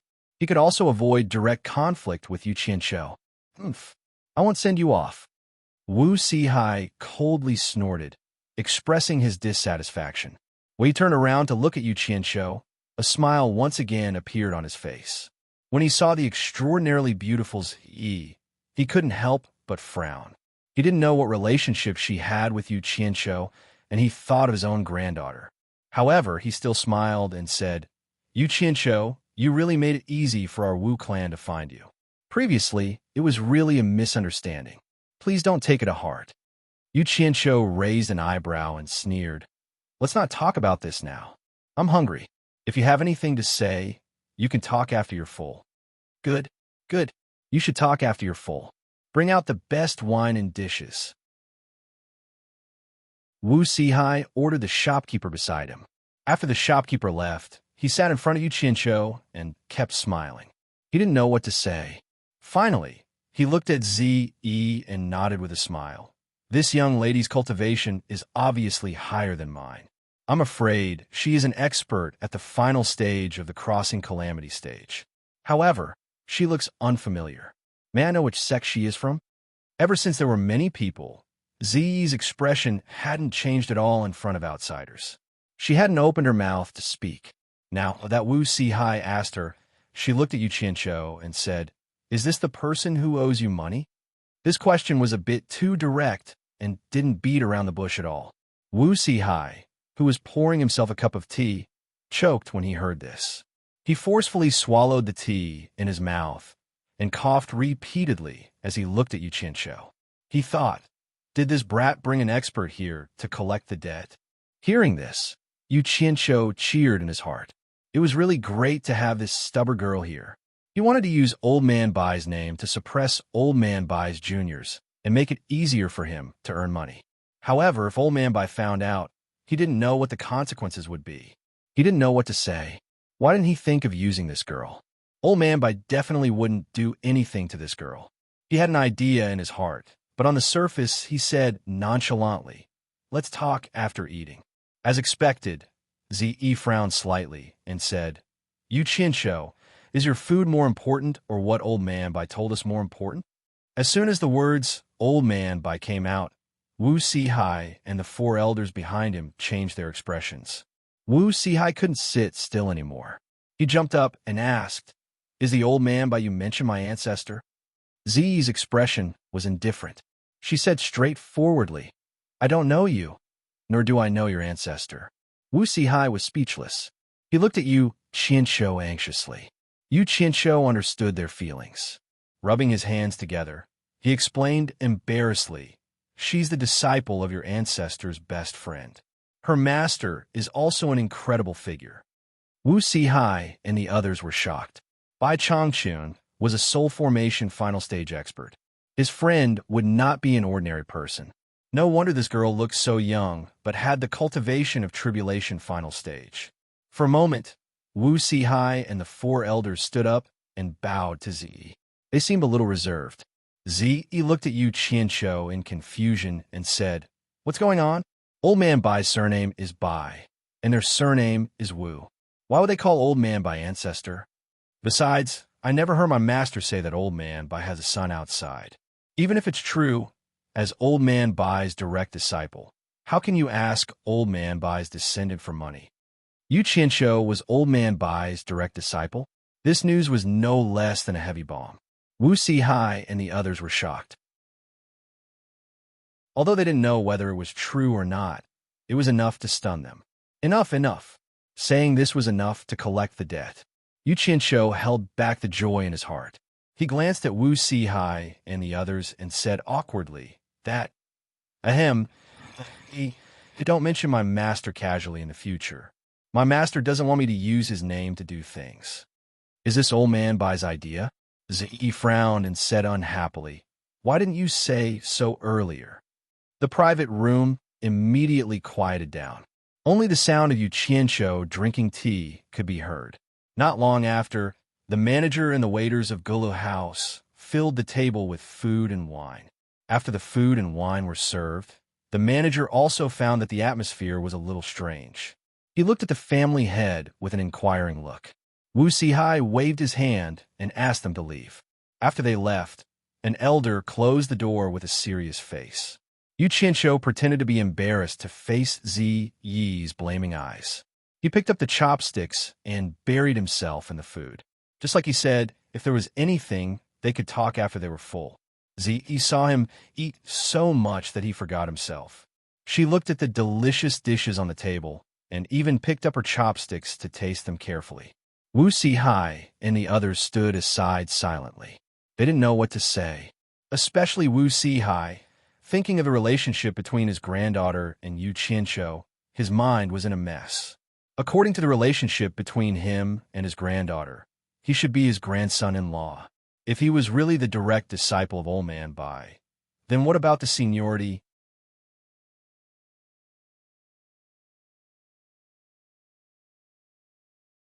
Chapter 357.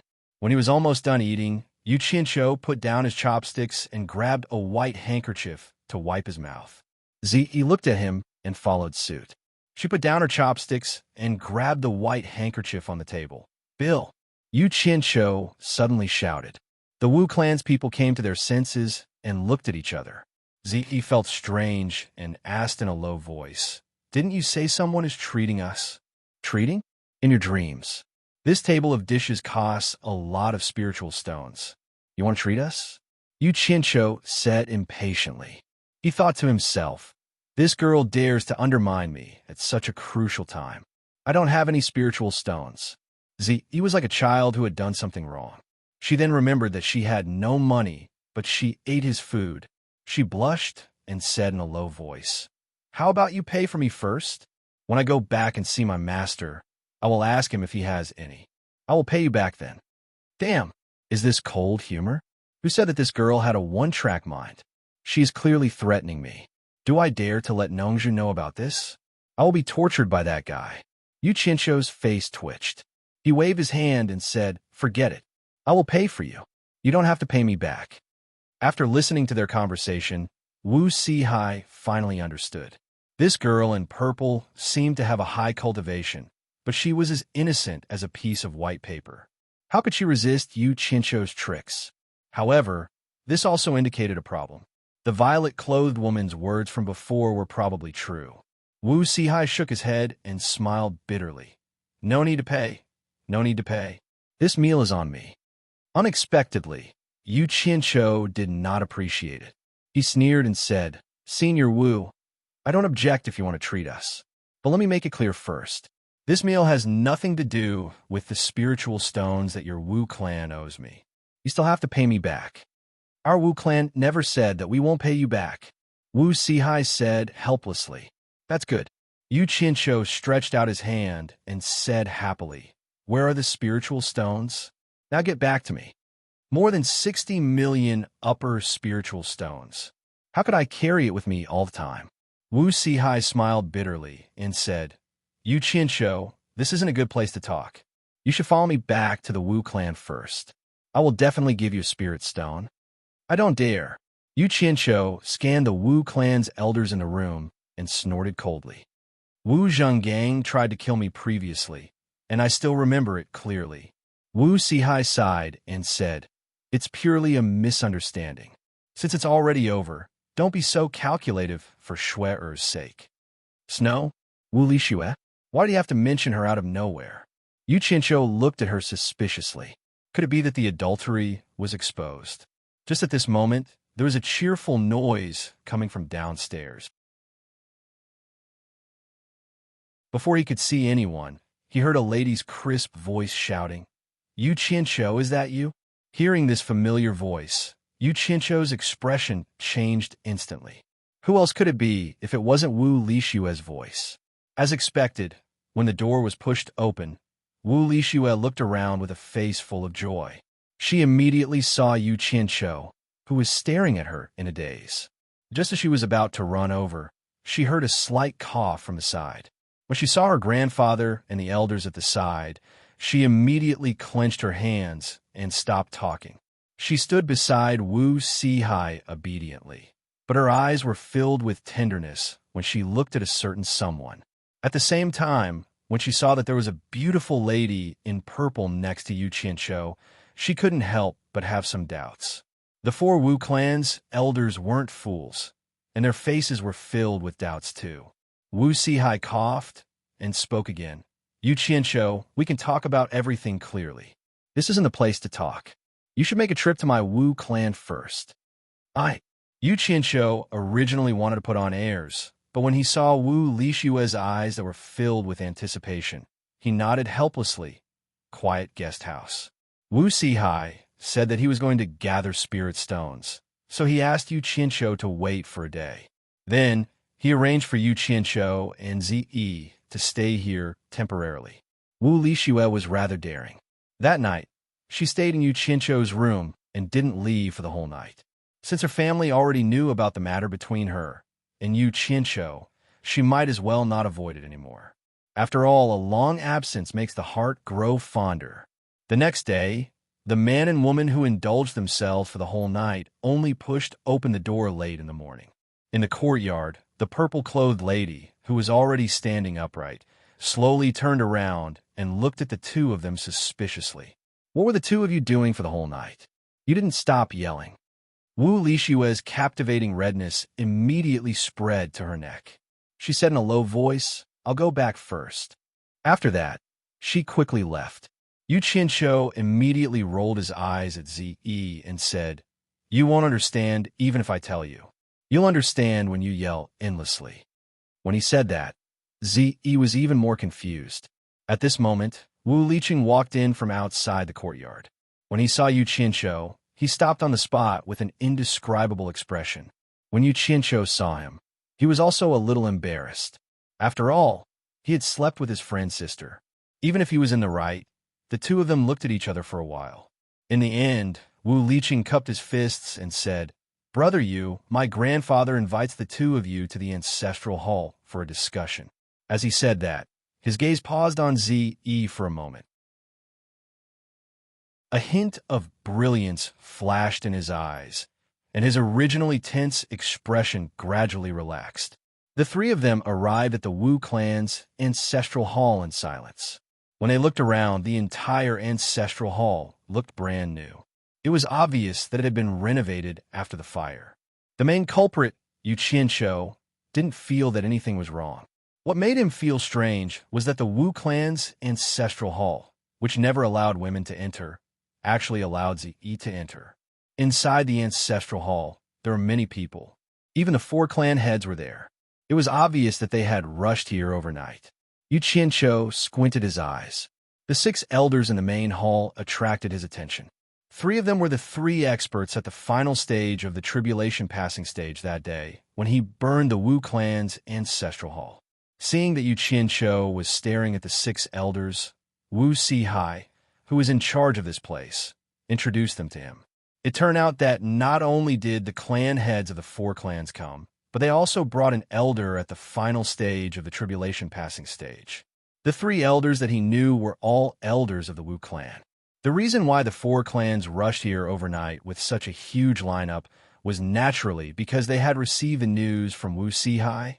Yu Qianqiu was most likely the direct disciple of the Wu clan's ancestor. When they heard this news, all the higher-ups of the 4 clans were shocked. The elders with the highest seniority followed the clan heads and rushed here overnight to confirm it. The reason why Wu Sihai delayed Yu Qianqiu for a day was because this was not just a matter of 1 clan, but 4 clans. He needed to wait for the 4 clan heads to arrive. After both parties got to know each other, Wu Sihai solemnly said to Yu Qianqiu, "Yu Qianqiu, I heard from this lady in purple yesterday that you are the direct disciple of the 4 clans' ancestor. Is what she said true?" "What do you mean true or false?" Yu Qianqiu looked around at everyone and sneered. "You asked me to wait for you to gather spirit stones. I have already waited for a day. Where are my spirit stones? Not only did you blame me last time, you even tried to kill me to silence me. Do you want to do it again today?" The atmosphere in the ancestral hall suddenly became a little awkward. Wu Sihai coughed and said, "Yu Qianqiu, I will definitely give you spirit stones. It's just that there are some things I want to clarify with you." Damn it, he would only be at ease if he got the money. What happened last time would not happen again. Yu Qianqiu did not care so much. He spread out his hand and said, "If you have anything to say, give me the money first." Zi's pretty face was also tense. She took a step forward and stood next to Yu Qianqiu. Because Yu Qianqiu said that the problem of money was related to Elder Bai's great trust, she now thought that gathering money was also part of her responsibility. Naturally, she had to support Yu Qianqiu. The 6 elders' eyes fell on Ze, and their pupils shrank. Wu Zhen, the oldest elder in the Wu clan, suddenly said, "Sihai, how many spirit stones do we owe him?" Wu Sihai turned around and bowed. 68 million superior-grade spirit stones. Wu Zhen said without hesitation, "Give him 70 million now." Soon, someone came with a storage bag. Wu Sihai handed the storage bag to Yu Qianqiu and said, "Check it." In fact, it did not need to be so troublesome. Yu Qianqiu roughly scanned the storage bag with his divine sense and knew that it was almost the same. After putting the storage bag away, he looked at the crowd and suddenly sighed. "It's not that I care about the spirit stones. It's just that I have a heavy responsibility and I need a lot of spirit stones. I'm sorry, everyone." Wu Sihai asked, "I've given you the spirit stones. Can you answer my question now?" "Sai, why are you so obsessed? Do you know what it means to you?" Yu Qianqiu smiled bitterly and said, "I don't want to tell you some things because I don't want to implicate you. Otherwise, I'm afraid I won't be able to explain it to my master when I go back." Although he did not give a direct answer, the meaning of his words was very obvious. In the ancestral hall, everyone looked at Yu Qianqiu with a hint of respect. Wu Sihai asked, "So, you admit that you're the great ancestor's personal disciple?" Yu Qianqiu was shaking his head and sighing.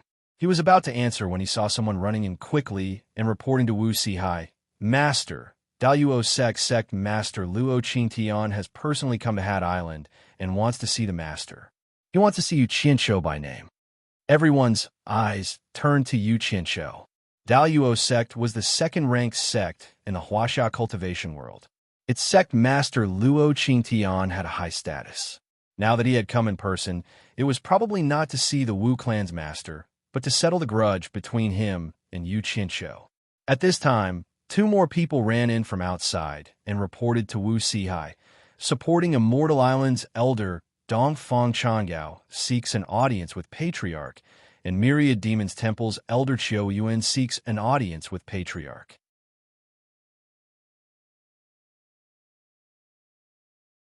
Chapter 358. The ancestral shrine suddenly quieted down. Everyone looked at each other with a puzzled expression.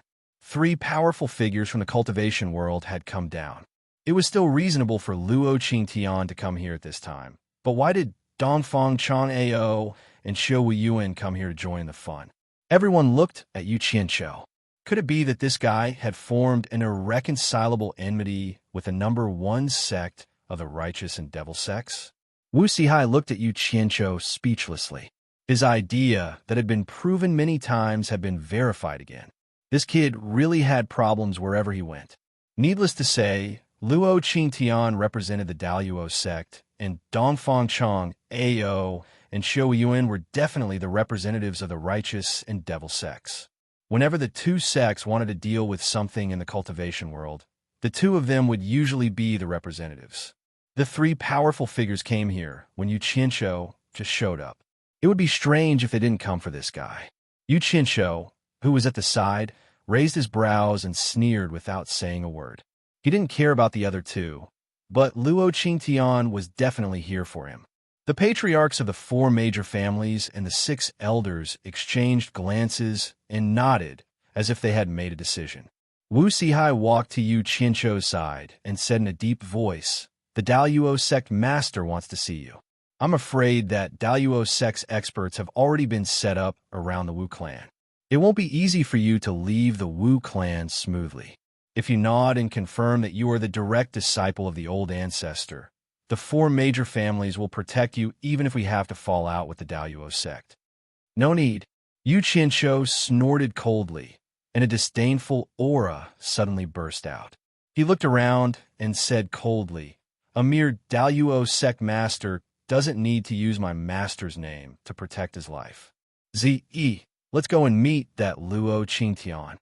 His words were filled with arrogance, especially when coupled with his imposing manner. It was as if he was a completely different person. Zi had always revered by Changchun, not to mention that even her own master felt inferior to him. In her heart, there was no one who could be on par with by Changchun. Now that she heard Yu Qianshou's words, her pretty face immediately turned frosty. How could a mere sect leader be mentioned in the same breath as Elder Bai? She immediately followed Yu Qianshou out of the ancestral shrine. Everyone in the ancestral hall fell silent. Wu Zhen exchanged a look with the other elders and sighed. The 4 families were founded by our great ancestor.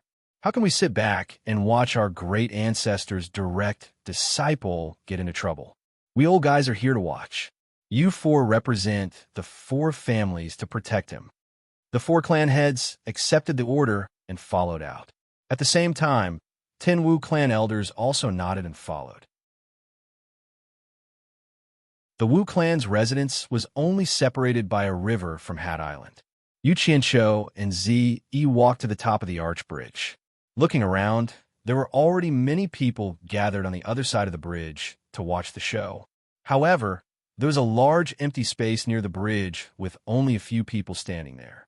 The people who stood on both sides like enemies were naturally Dongfang Chang'ao and Xiu Yuan. Between the 2 of them, there was a person with his back facing the river bridge. He was burly and wore a black robe. Beside him stood 2 guards respectfully. Yi Haiping also stood at the side with his hands folded. Could that person be the Daluo sect leader, Luo Qingtian? Yu Qianshou squinted his eyes and stared at that person. Yu Qianshou is here. Someone shouted, and the surrounding crowd immediately became restless. The person in the black robe turned around abruptly and happened to meet Yu Qianshou's gaze from afar. At this time, The 4 clan heads behind the 2 of them led the 10 Wu clan elders to pass them and walk towards the people at the bridge. Both sides immediately exchanged greetings. Later, if we fight, we can't let our master's reputation down, Yu Qianqiu said softly to Zi, who was beside him.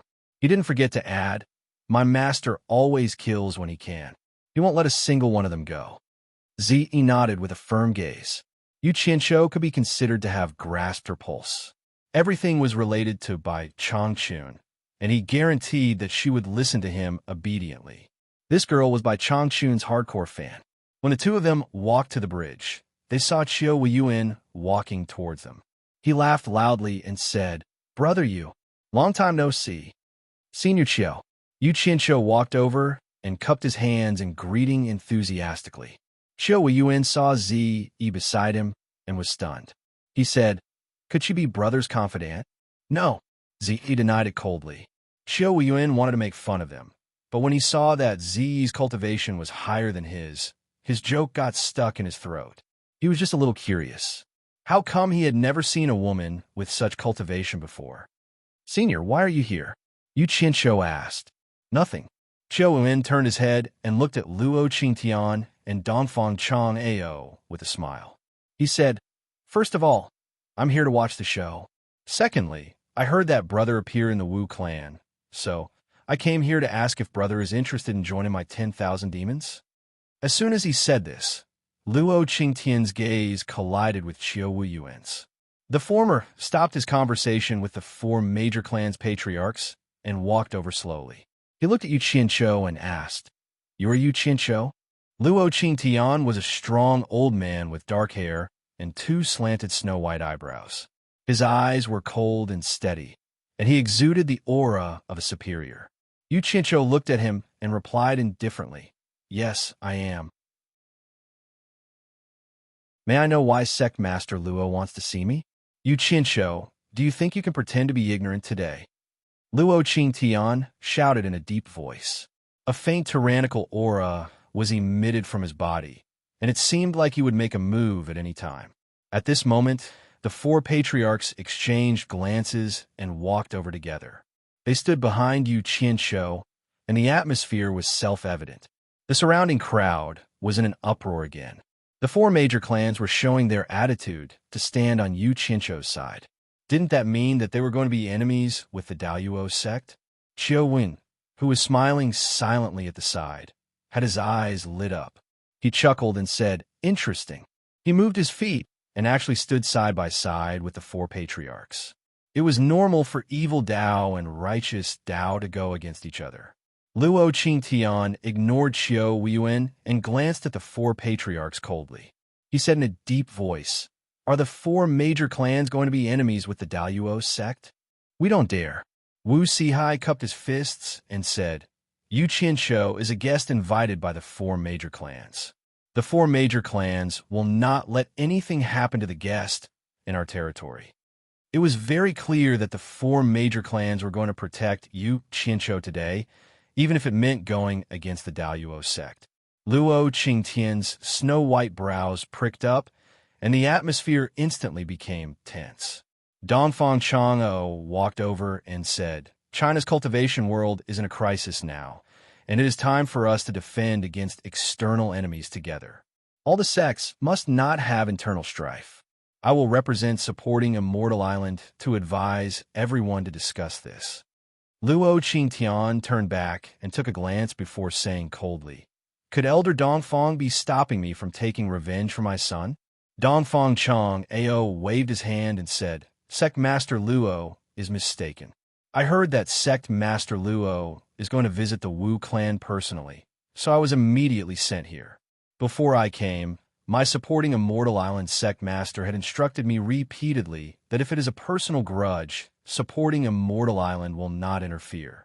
However, if it involves a battle between sects, the impact will be too great, and my supporting Immortal Island will have to interfere.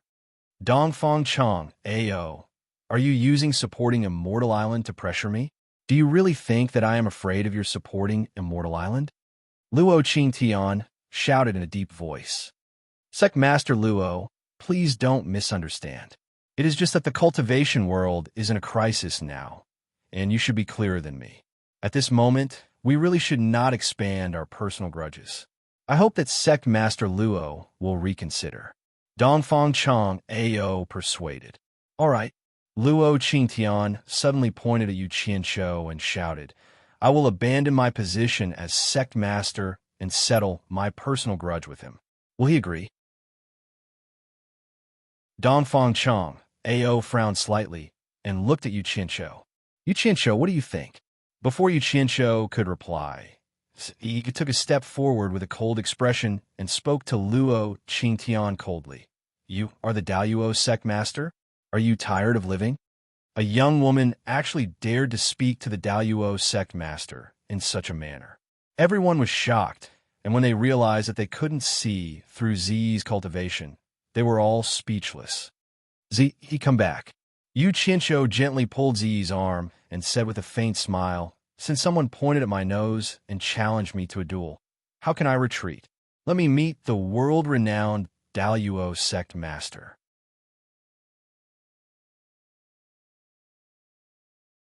Chapter 359. As soon as he said that, the surrounding people were in an uproar. Yu Qianshou actually agreed to fight with the Luo Qingtian, the Sect Master of Daluo Sect. Did Yu Qianshou really think that his cultivation could compete with Luo Qingtian, who was in the middle stage of passing calamity? Everyone was shocked and felt that this was a joke. They were laughing at Yu Qianshou for overestimating himself. They were laughing at Yu Qianshou for being a madman. Zi obediently retreated, and there was a faint look of excitement on her face. She had never seen Bai Changchun, whom she admired, in action, but seeing the disciple of the world's #1 expert in action was enough to satisfy her curiosity. She was looking forward to it very much. Dongfang Chang AO frowned. Yu Qianshou, the disciple who was expelled from supporting Xian Island, was loved and hated by everyone in supporting Xian Island.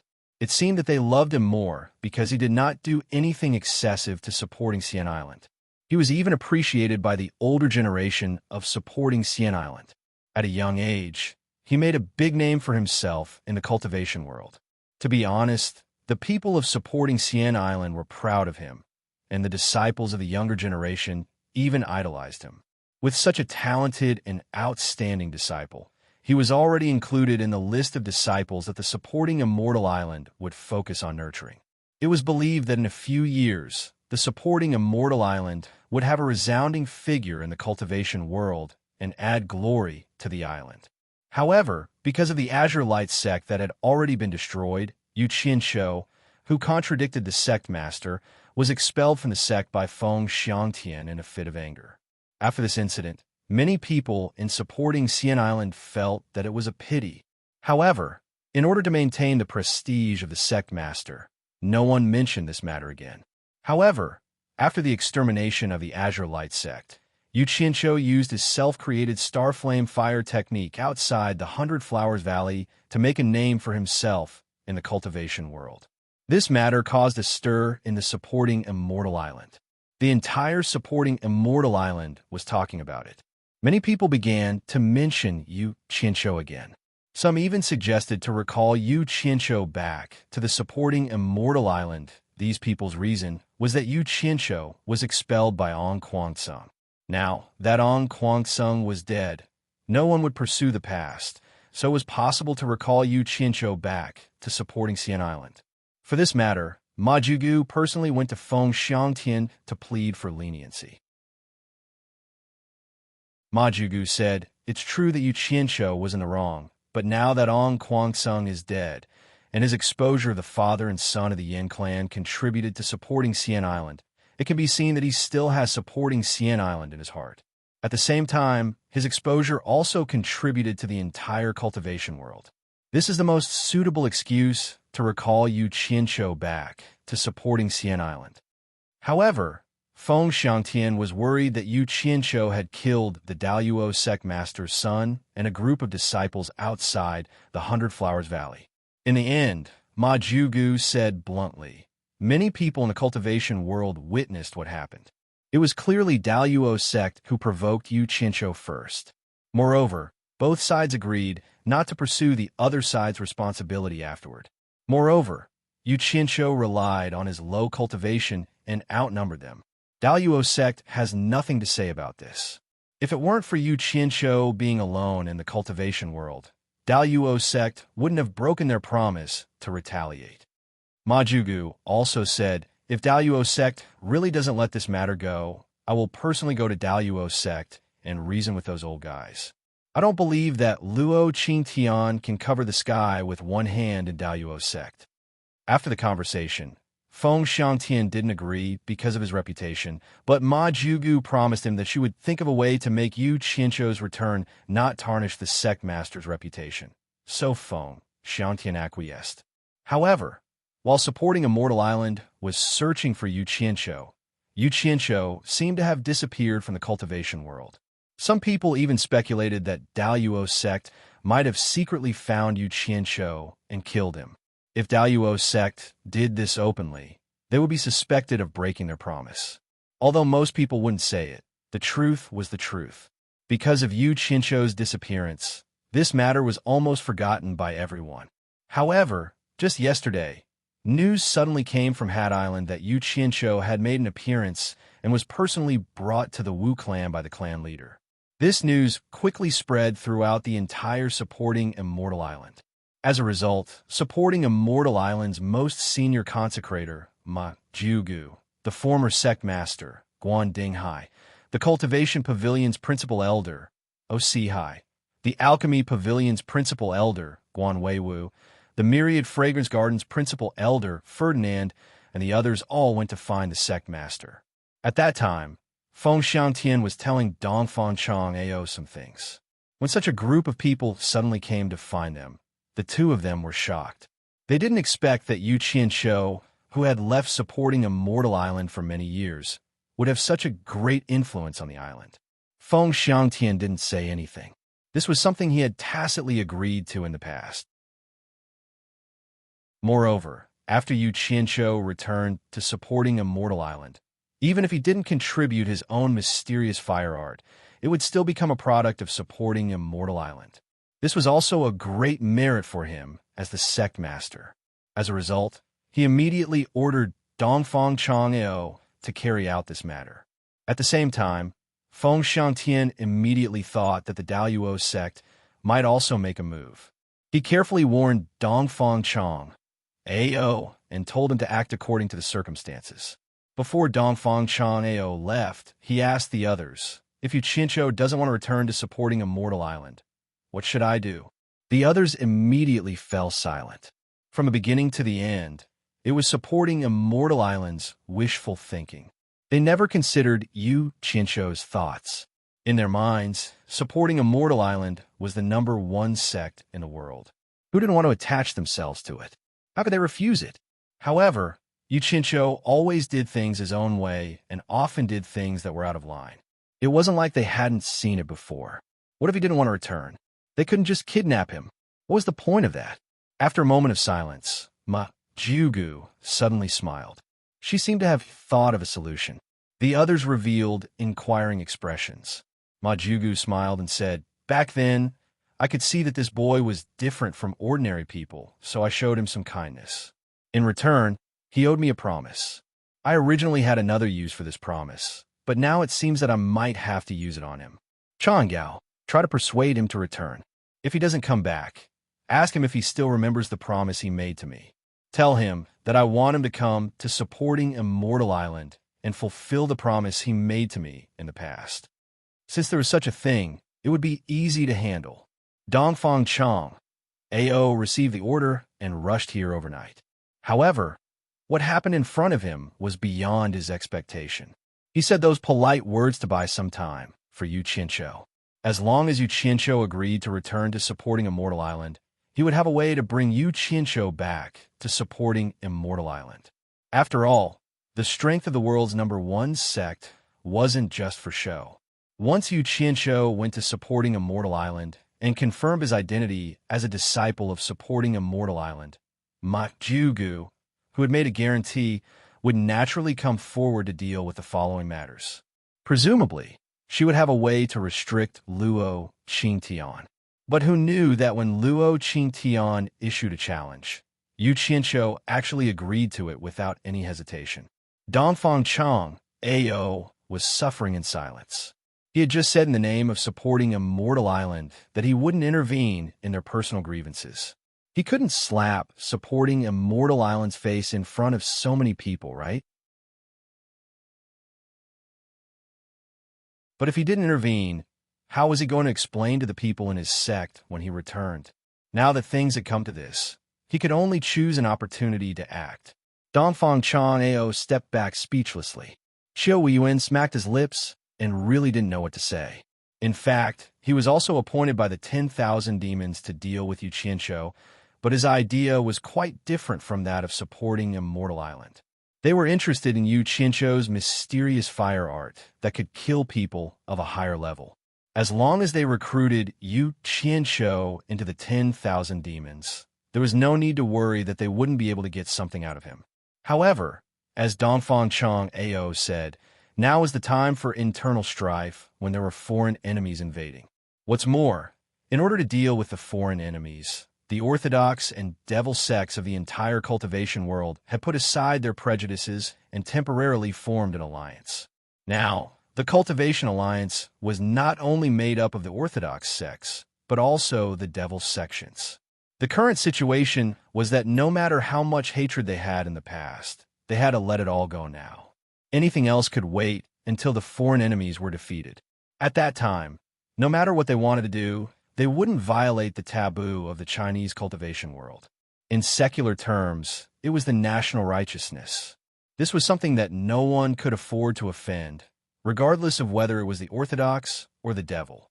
Luo Qingtian first provoked the four major families in the name of the Daoyuo sect. Under the current situation in the cultivation world, it was definitely related to violating the taboo of everyone.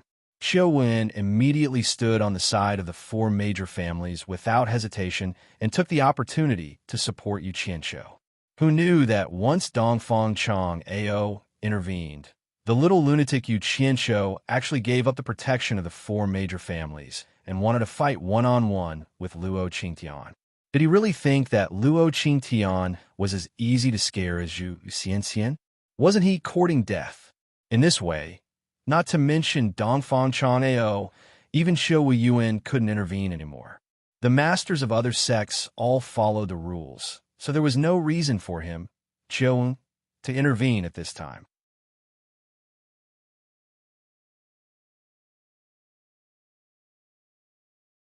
Chapter 360. Brother Yu, you have to think it through, Qiu Yin said reluctantly, but he kept signaling the four family heads with his eyes. The four family heads, who were stunned, immediately came to their senses and said in unison, "No." Yu Qianqiu waved his hand and said indifferently, "It's nothing. The grudge between me and Daoyuo sect will come to an end sooner or later. Today is just the beginning.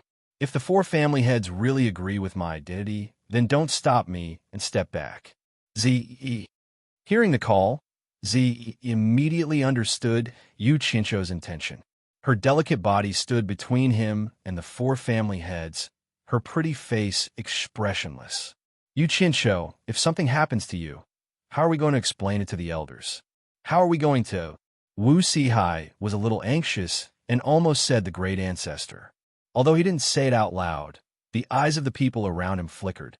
They were all secretly guessing just what kind of identity did Yu Qianqiu have for the four great clans to be willing to fall out with the Daoyuo sect just to protect him. Luo Qingtian was stunned for a while. He said those words out of anger. He didn't expect Yu Qianqiu to really agree. It was really surprising. At this moment, he came back to his senses and glanced at the four family heads coldly. He snorted and said, "Although the Chinese cultivation world is being eyed by foreign enemies, if you four family heads provoke Daoyuo sect first, then don't blame us for not following the rules." He waved to the surrounding crowd and said, "My friends from the cultivation world, please bear witness." The surrounding cultivators immediately responded in unison. Luo Qingtian's status in the cultivation world was quite high. It was difficult for ordinary cultivators to even see him. Now, they actually got to see him fight. Moreover, His opponent was the scum of the cultivation world, Yu Qianqiu. It was really a show to watch. As for Yu Qianqiu's twisted name, no one knew if he had done something shameless or if someone was jealous of his reputation. No one knew when it started to spread. In any case, even if it didn't fit the facts, everyone still called him that. The four great clan heads frowned deeply as they exchanged glances. They were still hesitant. Yu Qianqiu stared at Luo Qingtian and said faintly, "This is a personal matter between me and the Daoyuo sect. It has nothing to do with the four major families. Ziyi, please step aside." Ziyi stared at the four of them expressionlessly. Since it had come to this, the four of them had nothing to say. They shook their heads helplessly and moved to the side. Wu Sihai gave a few instructions to a Wu clan elder, and that elder quickly returned to the Wu clan. He was probably going back to report. The fight was about to begin. Those who were too close didn't want to be affected, but they also didn't want to miss the excitement, so they all squeezed to the back. After all, Luo Qingtian's cultivation was profound, and he might be provoked by the aftershock of the fight. Moreover, Yu Qianqiu's Starflame fire technique wasn't easy to deal with. However, everyone didn't want to retreat too far away, so that they couldn't see clearly. So many people simply flew to the roof to watch. The huge area was quickly emptied to the two of them. Only Dongfang Chang Ao and a few others who were confident in their cultivation and weren't afraid of being affected didn't retreat too far. Yu Qianqiu and Luo Qingtian looked at each other, and a storm was brewing. After waiting for a while, Luo Qingtian's eyes actually showed a hint of appreciation to Yu Qianqiu. He couldn't see any panic or fear from Yu Qianqiu. Among the younger generation, there were very few people who dared to face him like this. Just this courage alone was not something ordinary people could compare with. He didn't know that ever since Yu Qianqiu followed by Changchun, his vision was no longer the same as before. After staying with people by Changchun's level for a long time, he didn't even care about the Demon King and the Ghost King, who were equivalent to the final stage of the Passing Calamity stage. How could he take a middle stage of the Passing Calamity stage seriously, let alone be afraid of him? At this moment, Luo Qingtian suddenly said, "Yu Qianqiu, you really live up to your reputation. You are a courageous person, but I don't understand. Why do you repeatedly go against my Daoyuo sect and even kill my only son?" Sect leader Luo must have made a mistake. It's not that I, Yu Qianqiu, repeatedly go against your Daoyuo sect. It's that your Daoyuo sect has repeatedly bullied others because of your great power. Yu Qianqiu replied coldly. Luo Qingtian raised his white eyebrows and said rather conceitedly, "I am confident that I have strict restrictions on my disciples. How can you say that I am bullying others?" "Strict restrictions? What joke?" Yu Qianqiu sneered. "When I first entered the cultivation world, my master, Ong Kuangsung, happened to obtain a spiritual herb called the rainbow Lingji mushroom. Unfortunately, he ran into someone from your Daoyuo sect. In the end, not only did your disciple snatch the spiritual herb, but he also didn't let his master go. Once my master died, I ended up wandering around. Is this what you mean by strict restrictions? Secondly, you did not teach your son well and allowed him to cause trouble. Your son, Luo Xiaohan, actually forced Yu Qianqiu's woman to drink with him in public. Do you think I should teach him a lesson? How can you say that I am going against your Daoyuo sect? In the 100 Flowers Valley, your son repeatedly provoked me and forced me to fight him. That's why I killed him. Do you want me to let him kill me? I'm not making things up. Many people have seen it with their own eyes. Why is it that you, sect leader Luo, say that I am going against your Daoyuo sect time and time again? If I ran into one incident, it could be said that it was a coincidence, but I ran into them one after another. Could it be that the Luo sect is as strict as Sect Master Luo said? When it came to reasoning, Yu Qianqiu's mouth had never been afraid of anyone. As soon as he opened his mouth, he listed out the exalted sect's crimes in front of everyone in the cultivation world. It was as if he had been persecuted by the exalted sect. When Ziyi looked at Yu Qianqiu, her beautiful lips moved. She thought to herself, "It turns out that master doesn't know everything. Maybe there are other secrets to the other incidents. Hearing this, Luo Qingtian's white eyebrows trembled slightly. He turned around to look at Yi Haiping and the other Daoyuo sect disciples with a sharp gaze. Those people's eyes were dodging his gaze in fear. It seemed that there were secrets in what Yu Qianqiu said that even Luo Qingtian, the sect leader, didn't know. It's meaningless to say more. I will avenge my son's death. Luo Qingtian turned around and said after a pause, in order to prevent people from saying that I'm a bully, I'll let you have 3 moves first. If you can withstand 100 moves from me and stay alive, I promise that the grudge between you and Daoyuo sect will be written off. Daoyuo sect, and I will not cause any trouble for you in the future. Do you think that's fair? Dongfang Changgao and Qiu Weiyuan's eyebrows twitched. In their opinion, although it was almost impossible for Yu Qianqiu to last more than 100 moves against Luo Qingtian had more or less given Yu Qianqiu a way out. It was not certain that Yu Qianqiu would not stop until he was dead. It seemed like Yu Qianqiu's words were effective. The crowd began to discuss among themselves. Even if you don't cause trouble for me, I'll still cause trouble for Daoyuo sect sooner or later. Yu Qianqiu said indifferently, since it's to end the grudge, there's no such thing as fairness or unfairness. I, Yu Qianqiu, will not appreciate sect leader Luo's kindness. You make the first move. After 3 moves, I won't show mercy. Luo Qingtian's white eyebrows relaxed, and he said loudly, let me experience Yu Qianqiu's star flame fire technique. I won't let you down. Yu Qianqiu snorted coldly. He turned around and walked toward the bridge. As he walked, he said, it's better for us to end our grudge on this 100-meter-long river, lest the shops nearby suffer. The river was 100 meters wide, and the bridge was also 100 meters long. The water flowed slowly under the bridge. Just as Yu Qianqiu walked to the center of the arch bridge, he suddenly heard the sound of wind breaking. He quickly turned around and saw Luo Qingtian shooting over like a phantom. In an instant, he stood 2 to 3 meters away. Yu Qianqiu was slightly surprised. What fast speed! It was almost as fast as teleportation. His sharp eyes under his white eyebrows were overflowing with battle intent. Luo Qingtian said in a deep voice, let's do it. The surrounding gazes immediately focused on the bridge. Many people saw the 2 of them on the bridge, so they crowded to the bridgehead to watch. Yu Qianqiu didn't hold back. He swung his sleeves toward the sky, and hundreds of green flying swords shot out from his sleeves. They circled around him. Luo Qingtian's eyes flashed. What a strange flying sword. What a beautiful sword technique. Before he finished speaking, dozens of flying swords turned into green lights and shot over at lightning speed. Luo Qingtian shouted, one move. He turned into a shadow and flew up from the bridge, barely avoiding the flying sword that was shot at him. Yu Qianqiu made a hand seal, and the flying swords quickly turned back. They merged with all the other flying swords and shot into the sky, chasing after Luo Qingtian. A shout came from the sky. 2 moves. Luo Qingtian, who was soaring up, suddenly changed his direction and shot out horizontally. A group of green shadows brushed past him. The onlookers exclaimed.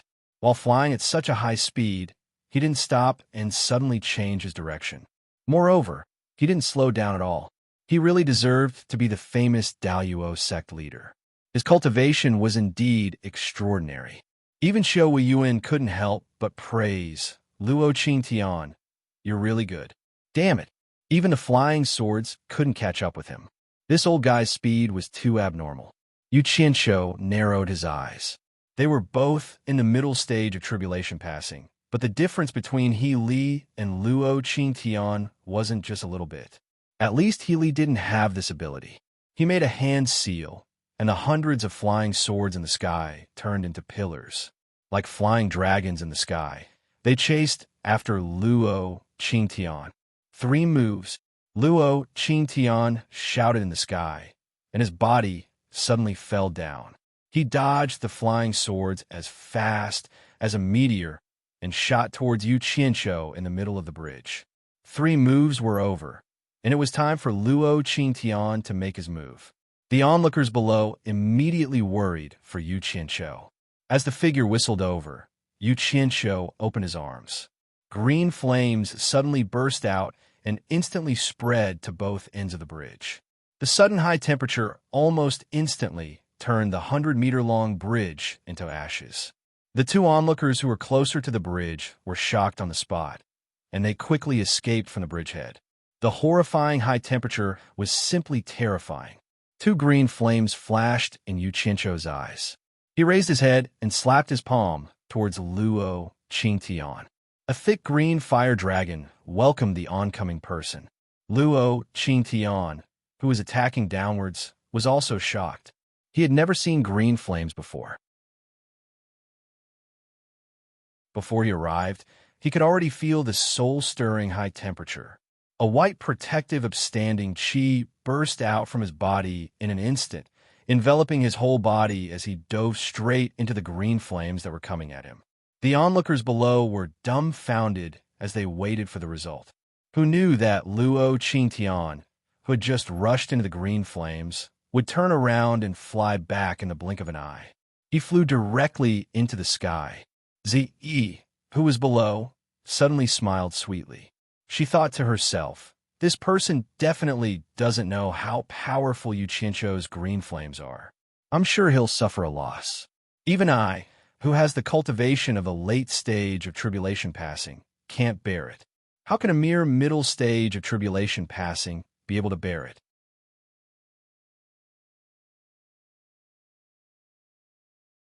Chapter 361. As soon as Luo Qingtian flew into the air, he immediately felt that something was wrong. When he heard a group of sharp whistles above his head, he immediately thought of the group of flying swords in the air and looked up. The green flying swords originally stopped in the air. At this time, the green shadows poured down and finally seized the opportunity to vent their shame. They shot toward Luo Qingtian, who was in the protective aura like a storm.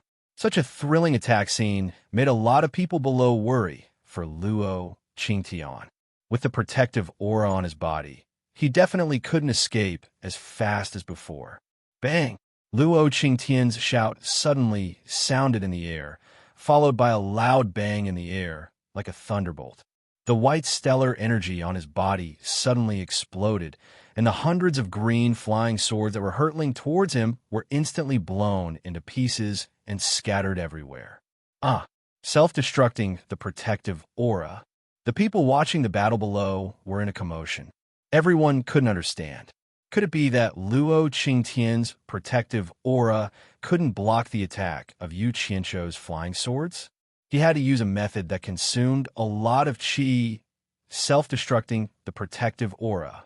They didn't know that Luo Qingtian arrogantly thought that his protective aura could withstand Yu Qianqiu's green fire. Who knew that when he rushed into the sea of fire, he found that it was not what he thought. The temperature of the green fire was so high that it almost broke his protective aura on the spot. He was immediately shocked. With such a terrifying flame, he was afraid that once his protective aura was broken, his body would definitely suffer a disaster. Fortunately, his reaction was very fast. When he felt that something was wrong, he immediately flew back. But even so, the high temperature attached to the protective aura was difficult to disperse. With such a high-temperature protective aura, he didn't dare to withdraw it back into his body at this time. He could only wait for it to slowly cool down, but it was so hot that he trembled slightly. Fortunately, the people below couldn't see it while he was flying. At this time, Yu Qianqiu's flying sword attacked. Luo Qingtian, who was suffering in the steamer, simply clenched his teeth and self-destructed the protective aura. He took the opportunity to resist the flying swords to relieve his pain. But the protective aura was formed by condensing a lot of qi. This explosion really lost a lot of qi. Damn it, he blew it up first. Yu Qianqiu was a little gloomy. Initially, he wanted to wait for the green flame flying swords to come a little closer. Then he would immediately explode these 100 flying swords into a sea of green flames that filled the sky. At that time, no matter how high this old fellow's cultivation was, even if he couldn't kill Yu Qianqiu, he would still be able to burn Yu Qianqiu into a mess. Then, Yu Qianqiu would have the upper hand. That was because the Deluo Sect's Sect Master was truly extraordinary. Even the flying sword could not catch up to him. So how were they supposed to fight? He could only resort to trickery. Unexpectedly, Boss Yu, also miscalculated. Luo Qingtian actually detonated his protective upstanding Qi one step ahead of him and blew up all the flying swords. His plan was immediately ruined. In fact, Yu Qianqiu didn't know that the reason why Luo Qingtian did that was because of his green fire. The opportunity was fleeting. Without the burden of the aura shield, the flying sword would definitely not be able to catch up with Luo Qingtian. The scattered azure flying swords quickly returned from the sky and circled around Yu Qianqiu again. Luo Qingtian also stood in the air and did not move for the time being. He stared at the scene below with a gloomy expression, and his mind was still thinking about the ferocity of the green fire. He didn't expect that after he let Yu Fuqian make 3 moves, he would suffer a loss and lose face. The bridge was destroyed, and Yu Qianqiu immediately landed on the water surface. He stood on the waves, not sinking or moving. He squinted his eyes and looked up at the sky. A raging green flame wrapped around his body, rendering the river surface rippling. He floated on the water surface and faced the Deluo Sect's Sect Master, Luo Qingtian, who was famous all over the world. The green fireman on the water surface was like a bright green pearl, shining brightly. The sudden occurrence of such a strange event confused most of the people present. However, Dongfang Chang'ao and Xiuwen looked at each other at the same time, and there was a hint of shock in their eyes. The two of them could see that Luo Qingtian and Yu Qianqiu had only exchanged 1 or 2 moves, and the former seemed to have suffered a loss. How was this possible? The 4 family masters were also at the tribulation stage, so they naturally saw the clues. They looked at each other and sighed in their hearts. The direct disciple of the ancestor was indeed extraordinary. No wonder he had the confidence to challenge the Deluo Sect's Sect Master alone. This is the Starflame fire technique? Luo Qingtian's voice came from the sky. Yes. Yu Qianqiu replied firmly and proudly. Do you dare to come up and fight? Luo Qingtian's voice came again. Yu Qianqiu, who was in the blue fire, shook his head and said loudly, Sect Master Luo, you think too highly of me. Yu Qianqiu, whether it is cultivation or speed, I am far inferior to you. If I come up to the sky, I will only be beaten. It is better for me to stay on the ground and deal with the changes. Luo Qingtian was silent for a while. Then he nodded and said, again. Then he swooped down and shouted, Deluo Mountain Splitting Palm. A gust of wind blew in the sky. As Luo Qingtian swooped down and struck with his palm, a huge shadow of a palm with a radius of tens of meters appeared in the sky and covered the river. Before the shadow of the palm arrived, Yu Qianqiu immediately felt a strong pressure. The entire river was slightly dented. Even if he released the blue fire to resist, it would be forced away by such a strong pressure. It couldn't hurt Luo Qingtian at all. He squinted his eyes, and the flying sword that was circling around his body rushed into the blue fire. Along with the blue fire, it quickly disappeared without a trace. The river under his feet suddenly split open. Yu Qianqiu suddenly dove into the water and disappeared instantly. The pressure and momentum descended at the same time. The huge shadow of the palm then hit the water where Yu Qianqiu was standing just now. With a loud bang, a huge wave exploded in the river, accompanied by a strong airflow that spread in all directions. Many people who were watching the battle at the side quickly escaped, but there were also many people whose cultivation was too low. They couldn't escape in time and were suddenly washed away by the sudden flood. This was the price of watching a show. Many shops near the river were immediately destroyed. When the water passed, there were fish jumping everywhere on the ground.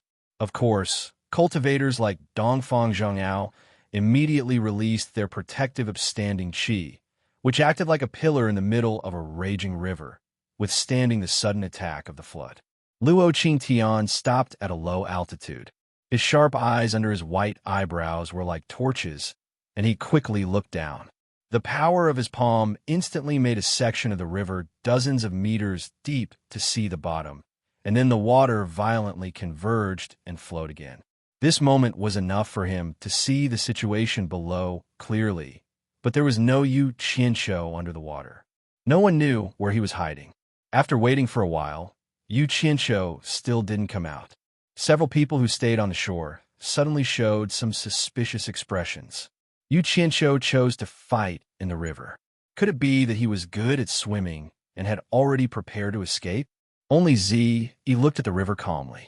She didn't believe that Elder Bai's disciple would be so useless that he would run away in fear before suffering a loss.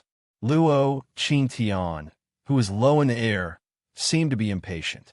He suddenly descended and stepped on the water. He released his divine sense and went deep into the river to check around.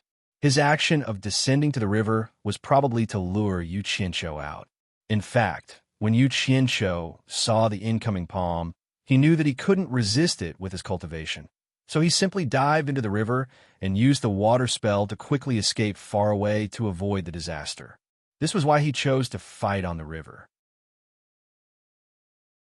With this big river as his backing, he, who had cultivated the water arts, could quickly escape in the water at any time. This was a method he had comprehended in the 1,000-mile lake. Who could be faster than him in the water? It was truly one of the best methods for escaping for his life. But escaping was escaping, not escaping. After the power of the palm, he quickly escaped back. Luo Qingtian's divine sense went back and forth on him a few times, but he couldn't find him. It could be seen that the mystery of the water spell had already made him one with the river water. It would be difficult for Luo Qingtian to find him with his current cultivation. The people on the river continued to look for him. Yu Qianshou, who was under the river, was frowning and thinking. It was too dangerous to go out and fight, and it was too dangerous to escape. If he was beaten as soon as he showed up, how could he survive in the cultivation world in the future? Suddenly, he frowned and his eyes lit up. He remembered what Healy said. Healy said that the black fire could burn people's mind and destroy their divine sense. Why not give it a try? Luo Qingtian's divine sense swept back and forth at the bottom of the river. He didn't even let go of the corners of the river, fearing that Yu Qianshou was hiding somewhere. Yu Qianshou quietly stretched out 2 fingers, and a black light the size of an egg appeared on his fingertips. He pointed at the divine sense that was sweeping over. On the shore, the scattered people gradually approached again. Most of them suspected that Yu Qianshou had escaped. After a long time, even Zi started to lose confidence. However, at that moment, Luo Qingtian, who was standing on the surface of the water, suddenly raised his head and let out a painful groan. He staggered on the surface of the water and lost control of himself. Half of his body sank into the water. Seeing that the black fire could really hurt people's divine sense, Yu Qianshou, who was under the water, was overjoyed. He took advantage of the moment when Luo Qingtian was absent-minded and once again seized the opportunity to attack without hesitation. Suddenly, there was a shocking change on the surface of the river. The water surface set off a wave of air, and the river water quickly spiraled up, completely engulfing Luo Qingtian. A water dragon that was dozens of meters wide and nearly 100 meters long instantly formed on the surface of the river. Just as everyone was shocked, the huge water dragon suddenly refracted the dazzling sunlight and looked crystal clear. It stood in the river and instantly stopped moving. "Ah, it's frozen," many people exclaimed. After everyone reacted, they found that the water dragon really froze into ice in an instant, and it was showing a dense chill under the sun. "Ah, the river is also frozen." Exclamations sounded again. Everyone looked together and saw that the river, which was 100 meters wide and 200 to 300 meters long, was full of white frost, and the chill was against the ice dragon. "Ah, look, Yu Qianshou is up there." One person screamed and pointed. Everyone looked over and saw Yu Qianshou standing proudly on the top of the 100 meters high ice dragon with his hands behind his back. The sunlight refracted from the top of the dragon, and he looked quite imposing. Dongfang Chong, Ao, and Qiu Weiyuan were shocked. It was incredible that someone could instantly cast a spell to form such a large piece of ice. The masters of the 4 major families, as well as the 6 elders floating in the air across the river, all looked at Yu Qianqiu and secretly thought that he was indeed the disciple of the great ancestor. Ziyi's eyes lit up. Senior Bai's disciple did not let her down. Those who knew who Yu Qianqiu's master thought that such a mysterious spell must have been taught by Changchun, but they didn't know that it was created by Yu Qianqiu. Of course, Bai Changchun's guidance was also indispensable. Sect leader, a group of Daoyuo sect disciples cried out in sorrow and rushed under the ice throne. At this moment, Luo Qingtian's voice suddenly spread from under the ice throne, and he shouted, "Get out of my way. This is a personal grudge between me and Yu Qianqiu. How could a mere ice trap me?"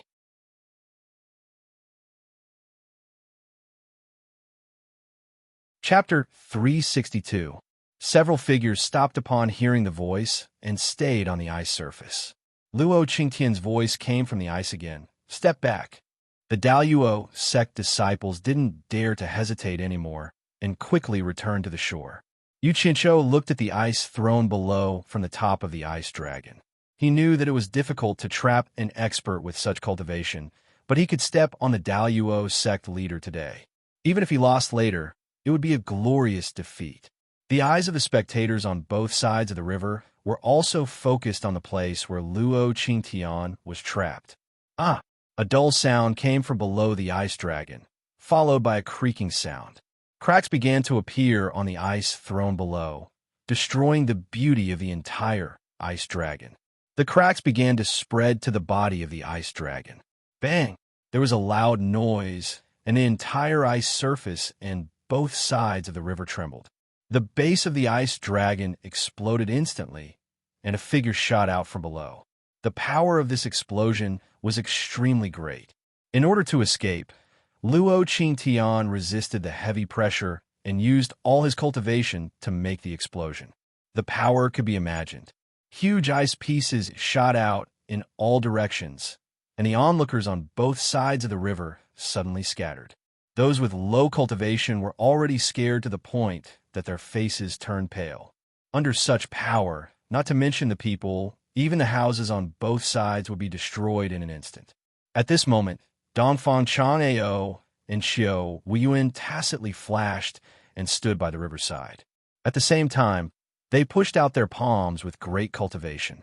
A strong airflow rolled out and instantly pushed countless huge ice pieces to the river surface, saving many people and shops here. After this action, the two of them looked at each other. It was not that they really had a tacit understanding, but on this Hat Island, there were 2 shops and disciples at the same time, so they naturally had to protect them. On the other side of the river, the Wu family would take action.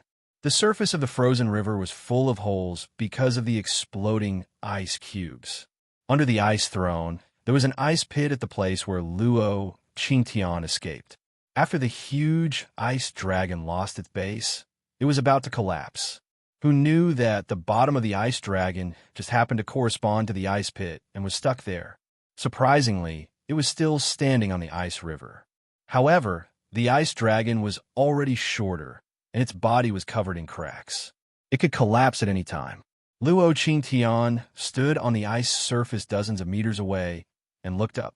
His white eyebrows trembled as he laughed wildly. "What a great Yu Qianqiu! You really live up to your reputation. How many years has it been since I took over the exalted immortal sect?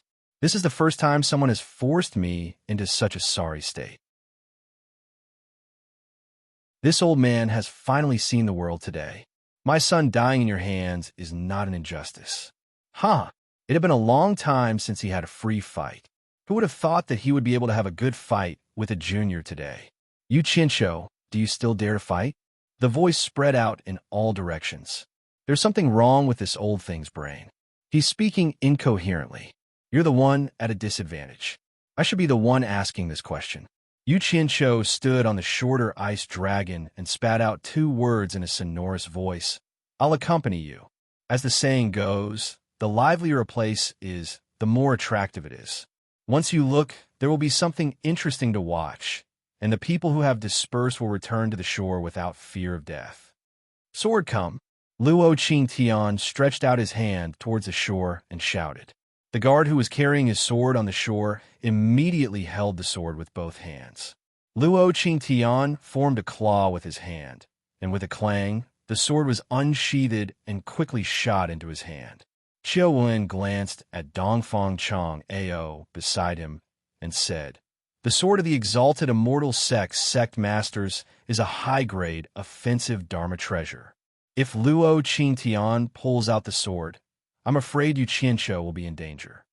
Dongfang Chang Ao looked straight ahead and said, "You and Yu Qianqiu call each other brothers. If you help, I promise I won't say anything."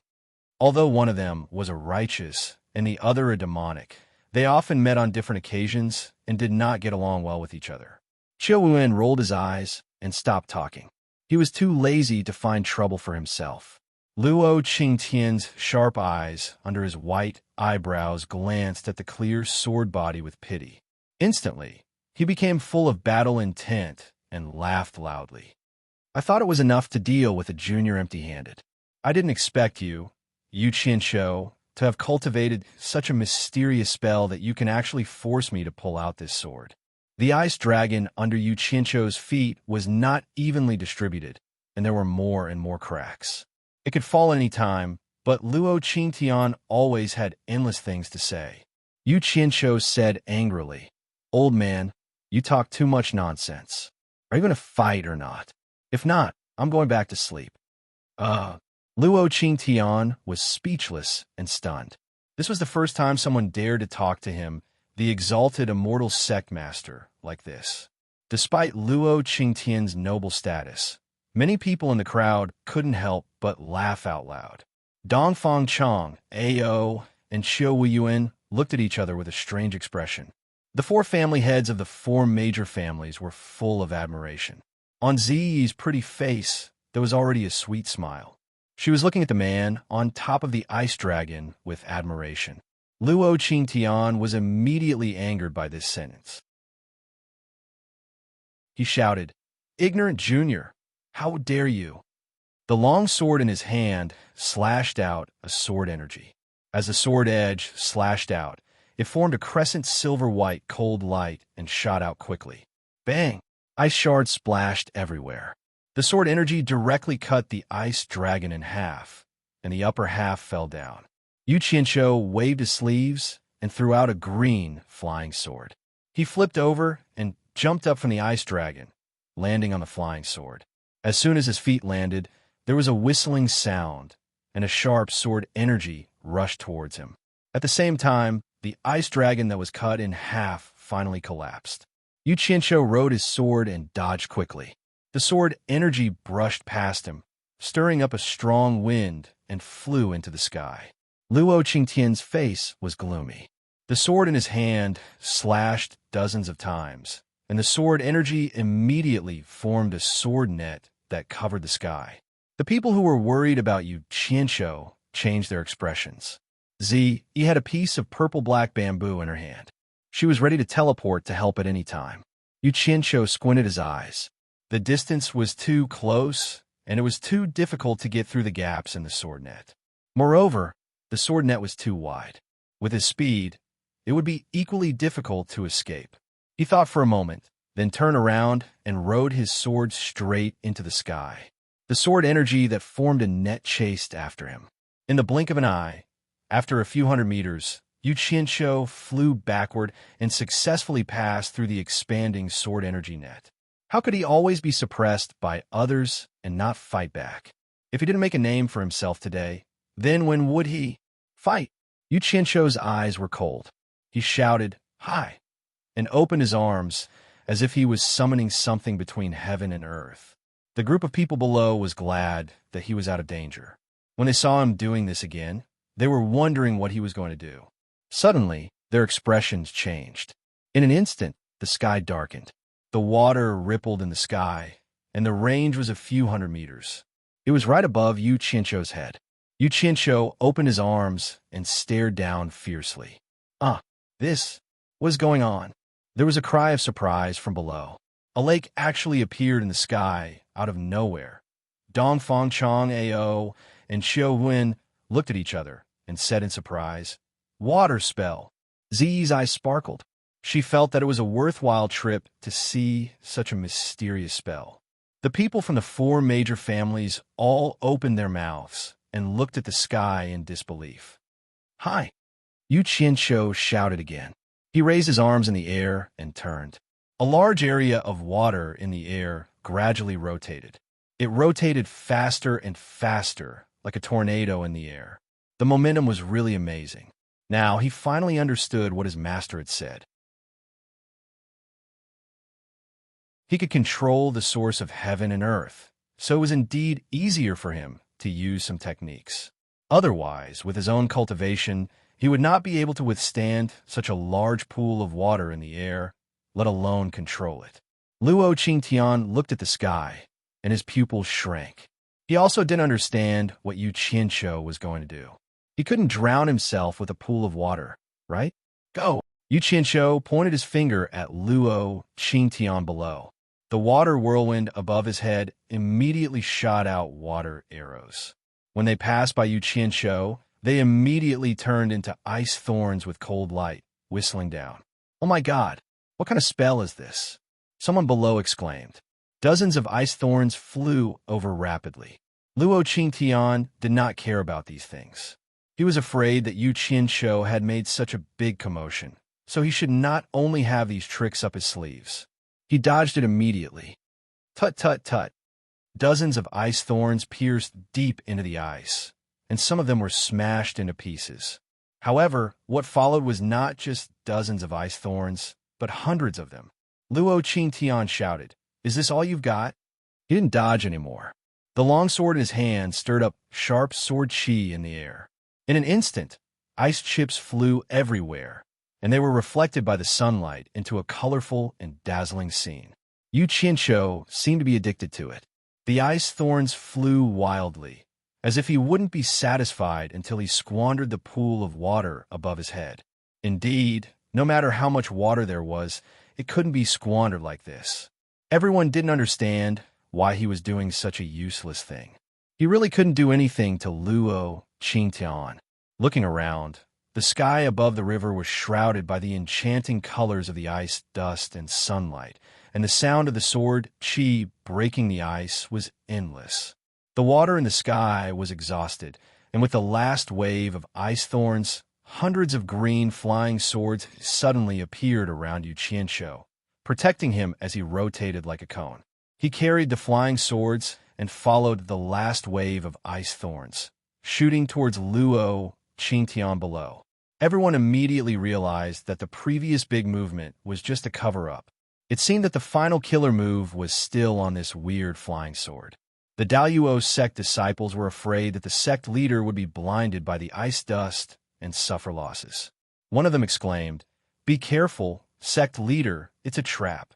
As soon as he said that, Dongfang Chong Ao and Xiao Weiyuan glared at that person, and that person immediately shut up. Luo Qingtian was alert when he heard that. He vaguely saw a green shadow shooting towards him from the sky, and immediately thought of the terrifying green fire. He kept his long sword and quickly dodged. "But it seemed a little late. I didn't manage to blow you up last time, so I have to let you have a taste of it this time."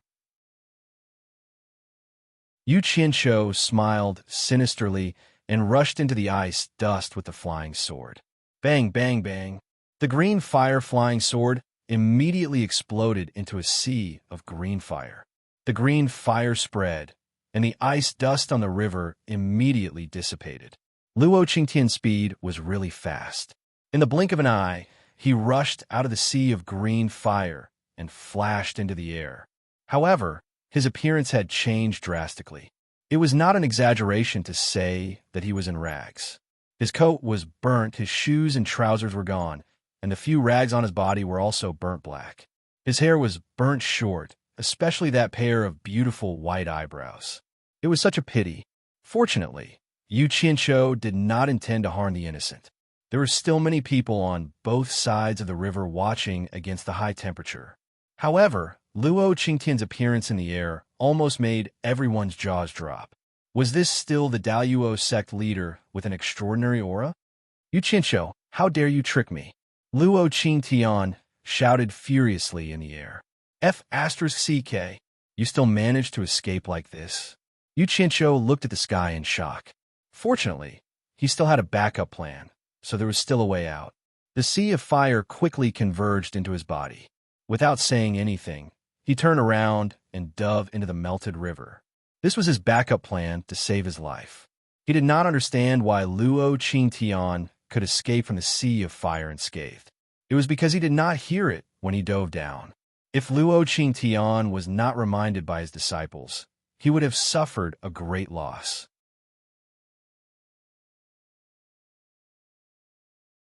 Chapter 363. After Yu Qianshou went into the water for a few meters, he knew that he was in trouble and immediately fled in panic. Although the power of the green fire was great, the time it appeared was too short. Only the top few meters of the frozen river had melted, and the bottom was still solid ice. It could only be blamed that the environment of this era was too good. There was no pollution, and the water was as clean as anything. It could be seen clearly at the depth of a few meters. In addition, with the ice at the bottom of the water as a foil, every move of Yu Qianshou underwater was seen by Luo Qingtian, who was above. This made Luo Qingtian feel strange. Why was he able to see that brat without using his divine sense? Luo Qingtian was slightly stunned, but he immediately understood. He chuckled and chased after Yu Qianshou in his ragged clothes. He quickly blocked Yu Qianshou's path and held his sword high with both hands. The sword in his hand turned into a huge sword shadow and fiercely slashed toward the river. Bang! It was a loud sound. The river was slashed by a white chain, and a water curtain that was hundreds of meters long and tens of meters high exploded. The people on the shore couldn't see the situation at the bottom of the river because of the different angle. When they saw Luo Qingtian's crazy action, they were all confused. The sound transmission effect in the water was not bad. It made Yu Qianshou dizzy. The huge undercurrent that surged from the bottom of the river immediately rolled him back. He didn't think much and retreated more than 10 meters. His body lit up with green fire, and he directly turned into ice and drilled into the layer of ice. Luo Qingtian chased after him again and was stunned again. There was a green lantern-like ball of light in the layer of ice below. It was really eye-catching. He couldn't help but laugh and said, "Yu Qianshou, let's see where you can escape to this time." He ran to the front and raised a huge sword shadow to slash down. When the water splashed down, Luo Qingtian actually drilled into the water along with the splashes. Dongfang Chang Ao and Xiu Wen rose into the air at the same time. When they saw the big green lantern at the bottom of the river, they immediately understood everything. The two of them looked at each other and cursed in their hearts. What was the difference between this brat and burying his head in the sand? There was a huge wave on the surface of the river, and a layer of ice as wide as the river emerged from the bottom of the river. It turned out that Luo Qingtian had moved the ice that was stuck to the bottom of the river. The buoyancy of the ice layer was great, and it immediately floated when it was removed from the bottom of the river. In the big ice that was 100 meters in length and width, there was a shining green shadow swimming around. They didn't need a guess to know that it was Yu Qianshou. Luo Qingtian was deliberately making a fool of Yu Qianshou. He wanted to use this method to regain some face. The shining green light in the ice suddenly disappeared, as if Qianshou felt. Yu Qianshou. Yu Qianshou suddenly realized that the ice, and you had Yu Qianshou. The flickering cyan light in the ice suddenly disappeared, as if it had sensed the arrival of danger. Just now, when the ice was shaking, Yu Qianshou had felt that it was strange. He had accidentally discovered that he could vaguely see the sun in the sky. It was impossible for this to happen underwater. His heart suddenly sank, and he felt that something was wrong. The green fire quickly disappeared, and he immediately realized that the whole space of the ice layer was bright. Needless to say, With the basic knowledge from his previous life, he immediately judged that the ice layer had surfaced. The word danger immediately appeared in his mind. Luo Qingtian saw that the green light in the ice disappeared, and he paused for a moment. He immediately waved the huge sword shadow without hesitation and slashed at the place where the light was. Suddenly, a green flame broke through the ice layer and burned fiercely. The huge sword shadow was a shadow formed by sword chi, so it was not afraid of the green fire. It immediately broke through the green fire, and with a loud bang, it directly cut the big ice layer with a radius of 100 meters into two. The people who were concerned about Yu Qianqiu immediately turned pale. They didn't know what happened to him. Zi bit her lips tightly. She firmly believed that Elder Bai's disciple would definitely not get into trouble so easily. Luo Qingtian retracted his sword chi, held the sword, and stood steadily on the shaking ice layer. His pair of sharp eyes looked around. Before confirming that Yu Qianqiu was dead, he didn't dare to release his divine sense to scan again. He didn't know what strange method Yu Qianqiu used to damage his divine sense. That feeling was simply unforgettable. Otherwise, he wouldn't have been frozen by Yu Qianqiu. At this moment, in the shaking ice layer, a figure dragged two black shadows and shot out from not far in front of Luo Qingtian. At some point, Yu Qianqiu had pulled out two strange-looking sabers. The sabers were 2 meters long and half a meter wide. They were black and shiny, and they didn't look like anything out of place. Not many people would be able to tell what style they were. Yu Qianqiu didn't care what style it was, as long as it was convenient to use. These two swords were suppressed by him using black fire. They imitated the style of the machetes used in his previous life, but they were enlarged a lot. However, the grip area wasn't enlarged, so it looked a little out of place. This sword was taken from the Netherworld Fire Sea. I don't believe it's useless. Yu Qianqiu roared in his heart. He jumped down from the sky and slashed at Luo Qingtian with the machetes in his hands. Such a big sword made Luo Qingtian slightly stunned. He flicked his hand, and a silver-white sword chi shot out, attacking the two big swords that were slashing at him. Swoosh, swoosh. The two big black swords cut through the sword chi as if they were cutting a piece of paper. Luo Qingtian and Yu Qianqiu were stunned. The former was shocked, and the latter didn't know that the black fire swords could cut through the sword chi. According to common sense, if it could block the sword chi of a master without being damaged, it was already a good treasure. They had never seen such a situation before. In fact, Yu Qianqiu didn't know how powerful the black fire was. Just think about it. After the burning black smoke formed a wind blade, it could break through the protective aura and easily cut through the dark steel, let alone the big swords formed by the black fire itself. Good swords! Dongfang Chang, Ao, and Qiu Yuan exclaimed immediately. The people watching the battle were amazed. They didn't expect that there was such a magic weapon in this world that could cut through the sword chi of a master as easily as cutting a piece of paper. Greed appeared in many people's eyes. The four patriarchs of the four major families exchanged glances. The four of them were favored by Changchun, and each of them was rewarded with a low-grade spiritual treasure. Naturally, they thought that the strange swords in Yu Qianqiu's hands were good treasures given by Changchun. After Luo Qingtian recovered from the shock, he immediately waved his sword to block the swords. Ding! The two big black machetes showed their power again. They directly cut the sword in Luo Qingtian's hands into 3 pieces. It was still effortless. Luo Qingtian was shocked. The sword were already in front of him, and he quickly dodged more than 10 meters away. He looked at the sword hilt in his hand and was speechless. This was the high-grade offensive magic weapon passed down by the Daluo Sect's patriarch. How could it be so easily chopped off by someone with a knife? He really couldn't believe it. The sword of the Daluo Sect's patriarch was also famous in the cultivation world. Anyone with a little common sense would know what kind of treasure it was. Now it was cut by someone just like that. The onlookers were so shocked that they couldn't speak.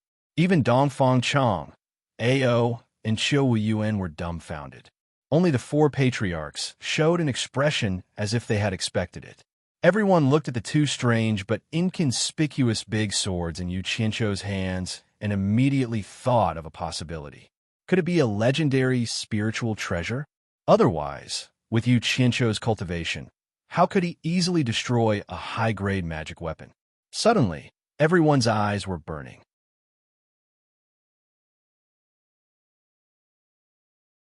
Chapter 364. Don't run. Watch my blade. As soon as Luo Qingtian dodged, Yu Qianzhou chased after him like a crab with two big pincers. Once he got close, he raised his blade and slashed. When the former came back to his senses, he was already ashamed and resentful. The treasure passed down by Daluo Sect's previous leaders was actually destroyed in his hands. How could he not feel ashamed and resentful?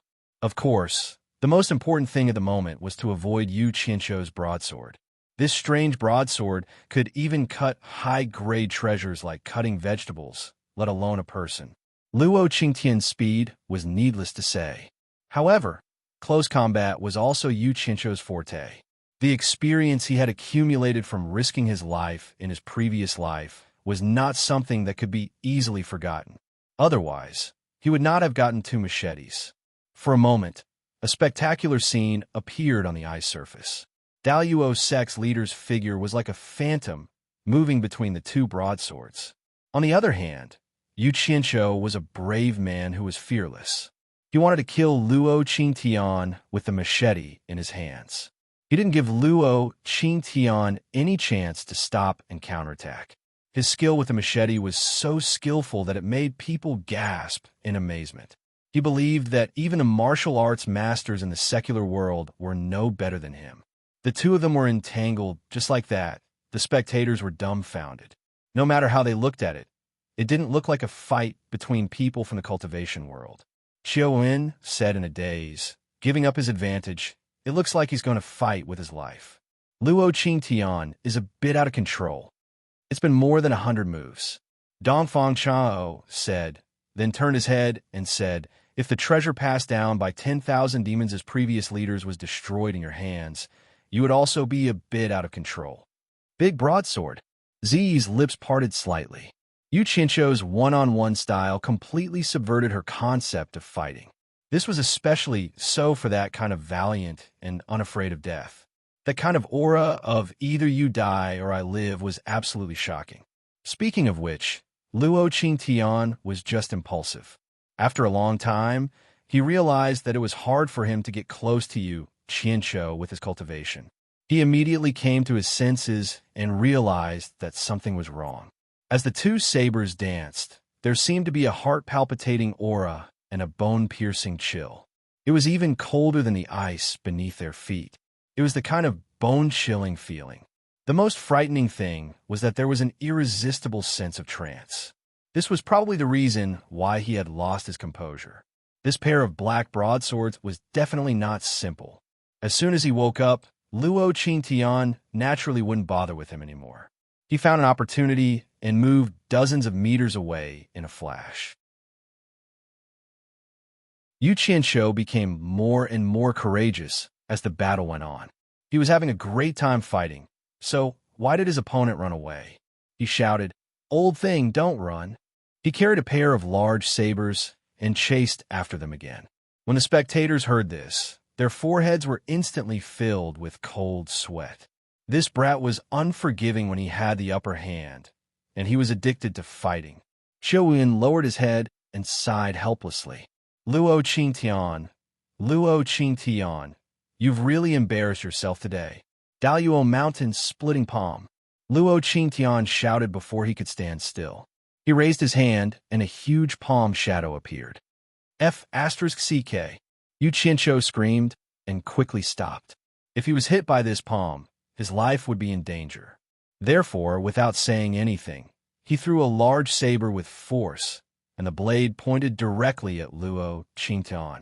When Luo Qingtian saw that his opponent actually abandoned the treasure to protect himself, a flash of joy appeared on his face.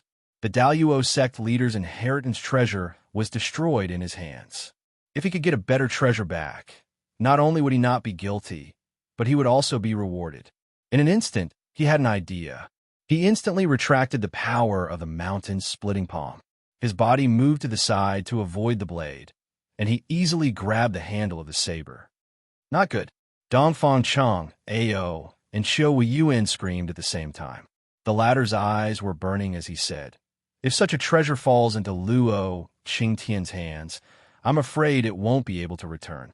The moment Luo Qingtian grabbed the saber, he immediately felt the majestic and breathtaking power from the saber.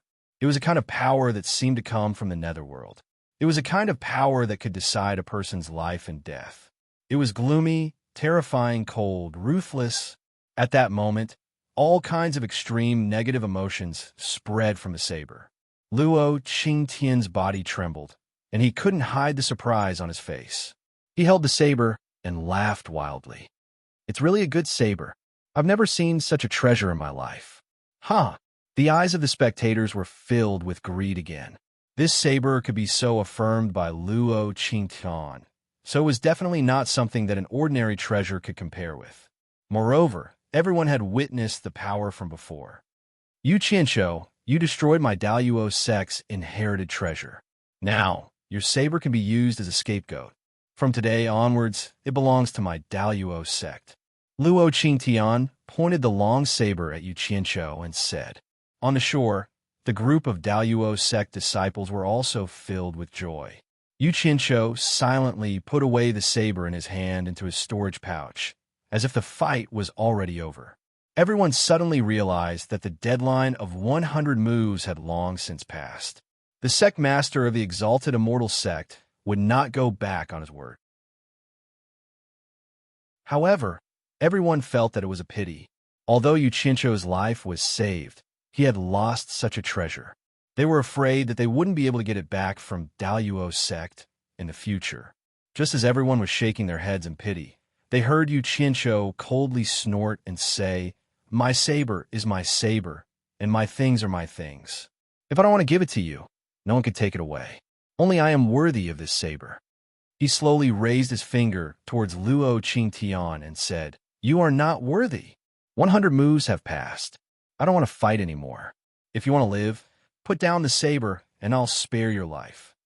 Everyone shook their heads again. Everyone knew how to boast. Luo Qingtian's cultivation was higher than yours. Now that he had such a treasure, why would you, Yu Qianshou, find trouble for yourself? He was probably the only one who believed that Yu Qianshou wasn't boasting. She didn't believe Yu Qianshou, but she believed that Elder Bai's disciple wouldn't boast. Since he said so, there must be a reason. Luo Qingtian held the saber horizontally in front of him and looked at it carefully. He sneered and said, "Yu Qianshou, don't be too presumptuous. I promise I won't kill you after 100 moves, but I won't allow you to provoke me. If you make me angry, I'm afraid you won't be able to keep your other saber. Since you're looking for death, don't blame me." Yu Qianshou said coldly and suddenly shouted, "Put down the saber." As soon as he shouted, "Ah!" Luo Qingtian let out a scream, and the saber in his hand fell to the ground with a clang. Yu Qianshou stretched out 2 fingers and flicked it expressionlessly.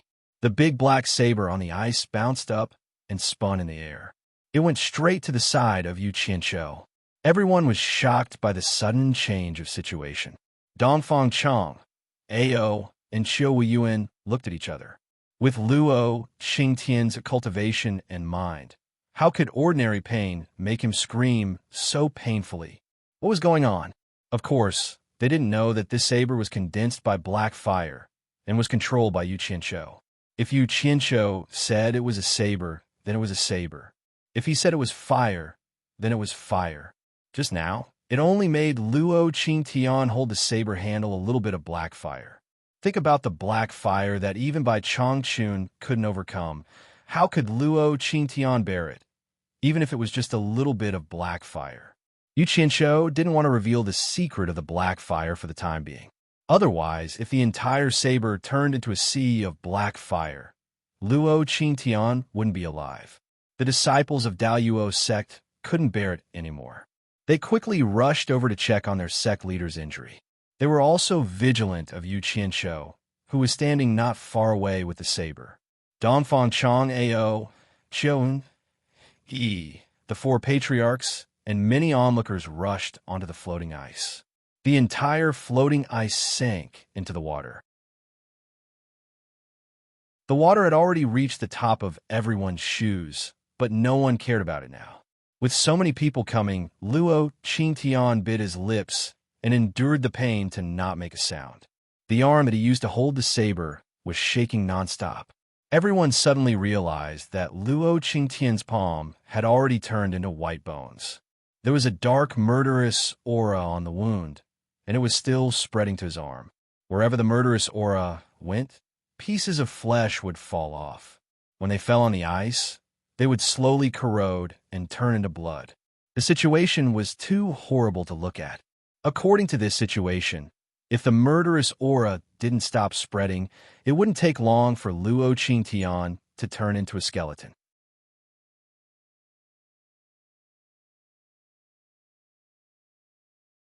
Chapter 365. Everyone sucked in a breath of cold air. They all turned to look at the saber that was stabbed into the ground beside Yu Qianqiu. They didn't know what was on the saber, but it was able to injure someone so badly just by holding it. Everyone suspected that there was poison on the saber, and it wasn't an ordinary poison. Otherwise, with Luo Qingtian's cultivation, how could he be injured like this? Daluo Sect's shop manager, Yi Haiping, suddenly walked to Dongfang Chang Ao's side and bowed with a sorrowful expression. Elder Dongfang, Fuxian Island is the leader of the righteous sects in the cultivation world. Daluo Sect is also a part of the righteous sections. I hope Elder Dongfang can find a way to save our sect leader. These words were immediately met with a cold snort from Qiu Weiyuan. This kind of injury was extremely strange. What method could Dongfang Changyao have to treat it? It was just that he had offended Yu Qianqiu, so he couldn't ask for help. Instead, he blamed Fuxian Island and asked Dongfang Chang Ao to help. The righteous sects were all deceiving people. Dongfang Chang Ao frowned. How could he not understand what Yi Haiping meant? He looked a little hesitant, but he was actually overjoyed. If he could get the antidote from Yu Qianqiu to cure Luo Qingtian, he could bring Yu Qianqiu back to Fuxian Island. Daluo's sect would owe him a favor, and the sect would praise him for doing it properly. With this consideration, he turned to Yu Qianqiu and said, Yu Qianqiu, sect leader Luo said that after 100 moves, the grudge between you and Daluo sect will be over. You don't have to worry about it anymore. If you have the antidote, why don't you take it out now and end this as soon as possible? Yu Qianqiu looked at Elder Dongfang, who used to be in the sect, and shook his head. Elder Dongfang, I don't have the antidote, and I don't need it. This isn't poison. It's just the killing intent on the saber. The injured can't be cured. Killing intent? Everyone was shocked and looked at the saber. It had a strange black luster, but they couldn't see anything strange about it. When Yu Qianqiu saw that the group didn't believe him, he flicked his finger on the blade. With a wong-wong sound, the big black blade immediately emitted a faint black mist. Those who were close to it shivered, feeling a chill that seeped into their bones. One by one, they retreated, especially afraid of being touched by the black mist. Nice blade, Qiu Weiyuan couldn't help but exclaim. Dongfang Chang looked at the saber from top to bottom in disbelief. Although the saber was vicious, it was a good treasure. The greed in everyone's eyes was faintly discernible and difficult to conceal. Yu Qianqiu swept a cold glance over and snorted, Those who have designs on my saber, listen up. This saber is stuck here. If you have the ability, take it. I, Yu Qianqiu, will not say a word. Is there such a good thing?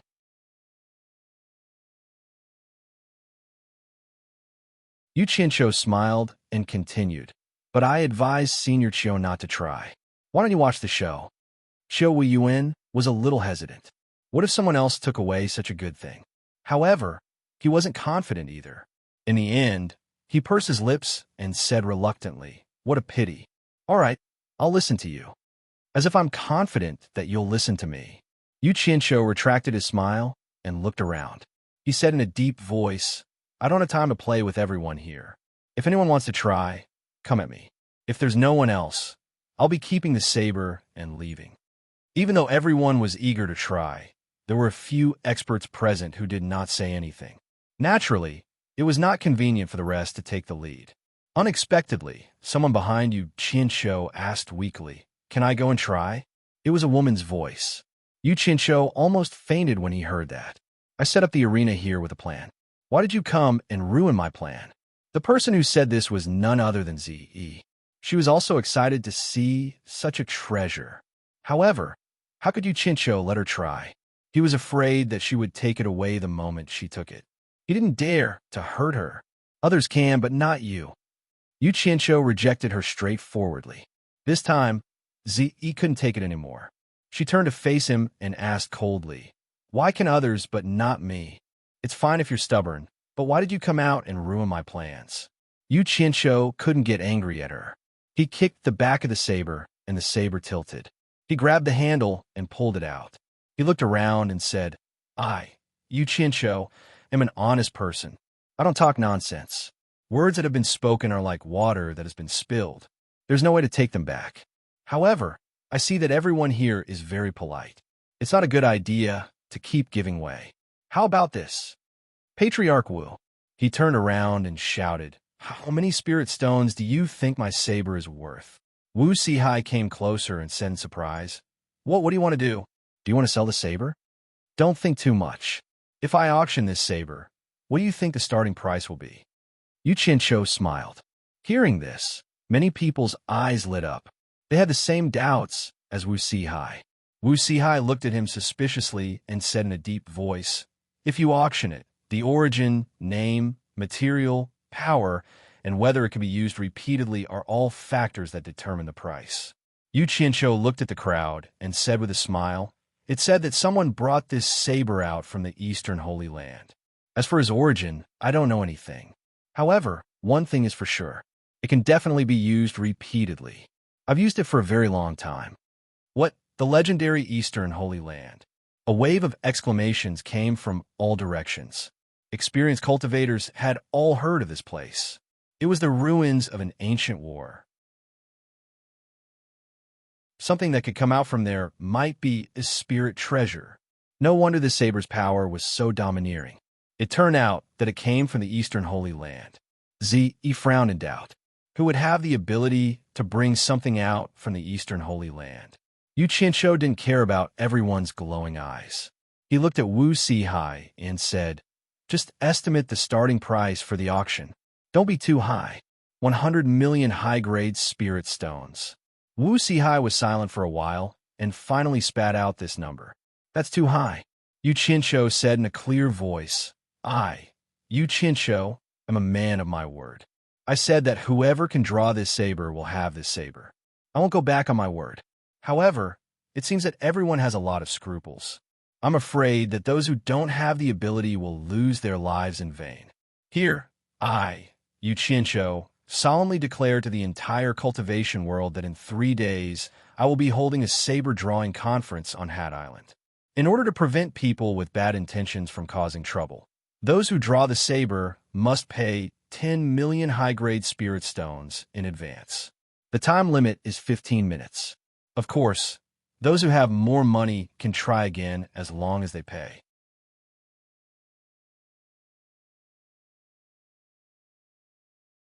Chapter 366. What if it's really taken away by 10 million high-grade spirit stones? Are you really willing to let someone take away such a treasure? Someone in the crowd shouted. Yu Qianshou pointed at the knee-deep river and laughed heartily. This floating ice can't bear the burden anymore. Let's talk about it after we get ashore. He kept the saber and rode his flying sword to the shore first. The group of people was too engrossed in the treasure and didn't care about what was happening under their feet. After Yu Qianshou reminded them, they all went ashore. When almost everyone was there, Yu Qianshou pointed at the person who spoke earlier and said, "I won't hide it from you. I, Yu Qianshou, will say anything. I've never lied since I was young. It's innate and can't be changed. If someone really took away the saber with 10 million high-grade spirit stones, not only will I not regret it, but I will also congratulate him. Today, I'll leave this statement here. Everyone can be a witness. The time limit is 15 minutes. Isn't the time too short?" Someone asked again. However, those who asked this question were basically people who could afford 10 million. Yu Qianshou explained enthusiastically, "It won't do if there's no time limit. If someone takes a few days to draw the saber, what will happen to the people behind them?" Many people laughed secretly. It seemed like some people really had this thought. 10 million per person isn't a little expensive? Another person asked, "It's not expensive. It's not expensive at all." Yu Qianshou waved his hand and said, "Just now, Clan Head Wu estimated it at 100 million. Everyone heard it. Wu Clan has a foothold in the cultivation world because of their reputation. I believe everyone won't doubt it. If I, Yu Qianshou, am really greedy, I won't set the price at 10 million. I'll directly set it at 100 million. Originally, I didn't want to charge a single spirit stone for this saber drawing conference. But after thinking about it, I can't accept it. If you don't accept it, then everyone in the cultivation world will flock here. Everyone will want to have a try, and there will definitely be a big mess. But if you set the price too high, wouldn't you? That would be unfair to those who have the ability but not enough money. So I directly reduced the price of 100 million to 10 million. This way, there would be a threshold for more people to participate, and it would also avoid unnecessary trouble. Yu Qianshou, you said that those who can afford to pay can try again. For most people, this is not fair enough. If some people fail to pull it out, they won't have a second chance. But those who have money can try again.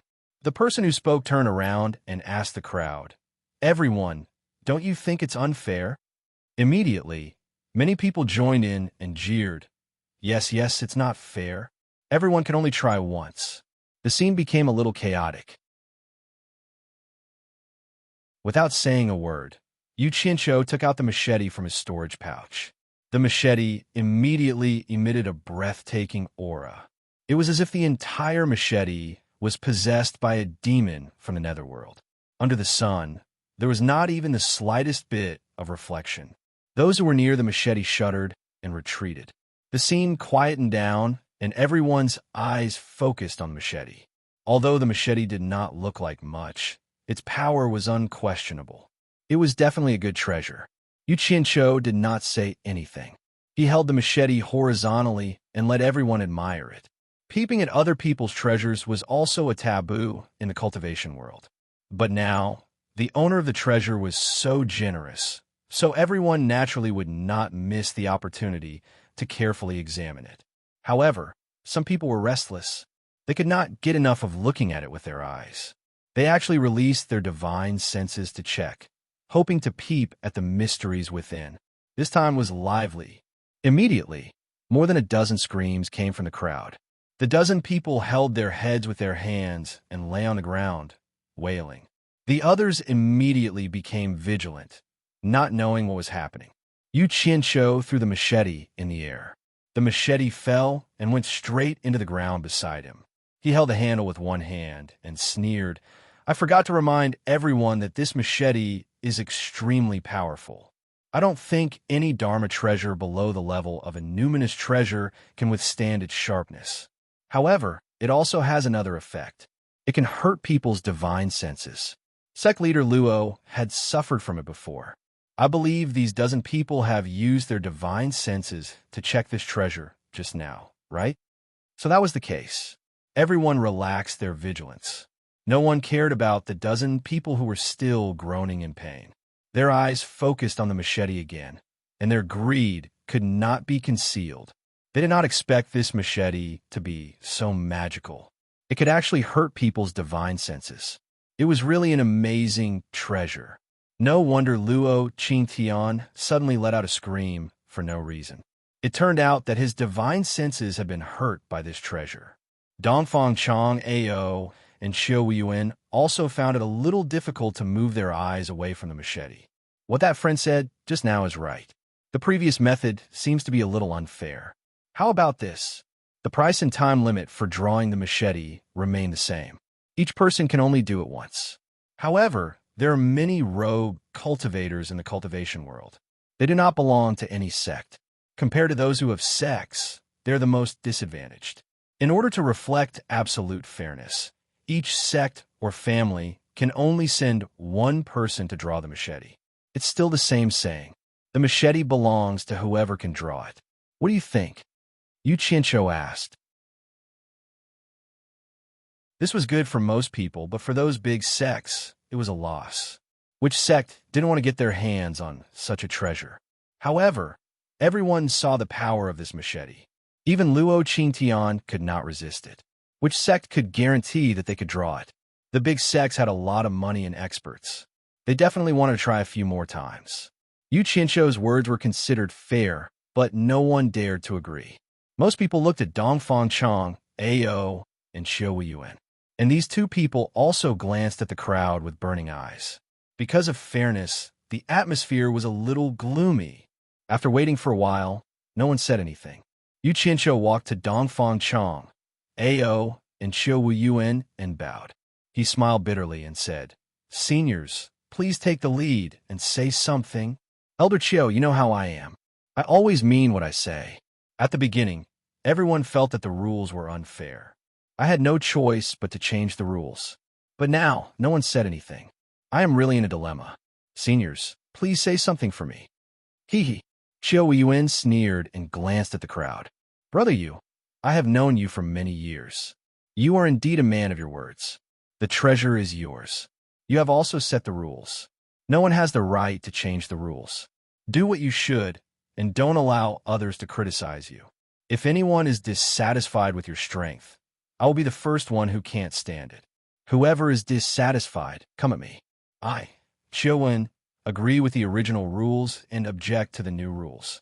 Dongfang Chang Ao nodded slightly and said, the rules of fairness should be reflected on everyone, not just the sections. There are big and small sects, and there are also different numbers of disciples. We can't let the other disciples lose the chance to fight for the treasure because of the suppression of the elders in the sect. I think the original rules are fairer. His words sounded nice. If a disciple of a sect obtained the treasure, who could keep it for themselves? They would still have to hand it over to the sect. Moreover, how many disciples could take out 10 million yuan? Among the righteous and demonic sects, one was rude and unyielding, while the other was tactful and more skillful. But their goal was the same, which was to agree with the original rules. Since the two leaders of the righteous and demonic sects had spoken, the others didn't dare to have any objections. In the end, they still followed the original rules. Since no one has any objections, please spread the rules of this saber-drawing meet to the entire cultivation world. I, Yu Qianqiu, also hope that this treasure can be obtained by someone capable. Yu Qianqiu cupped his hands at the crowd. He casually picked up the huge saber from the ground and stuffed it into his storage bag. Then he patted his butt and left. Seeing how easily he drew the saber, everyone's eyes lit up.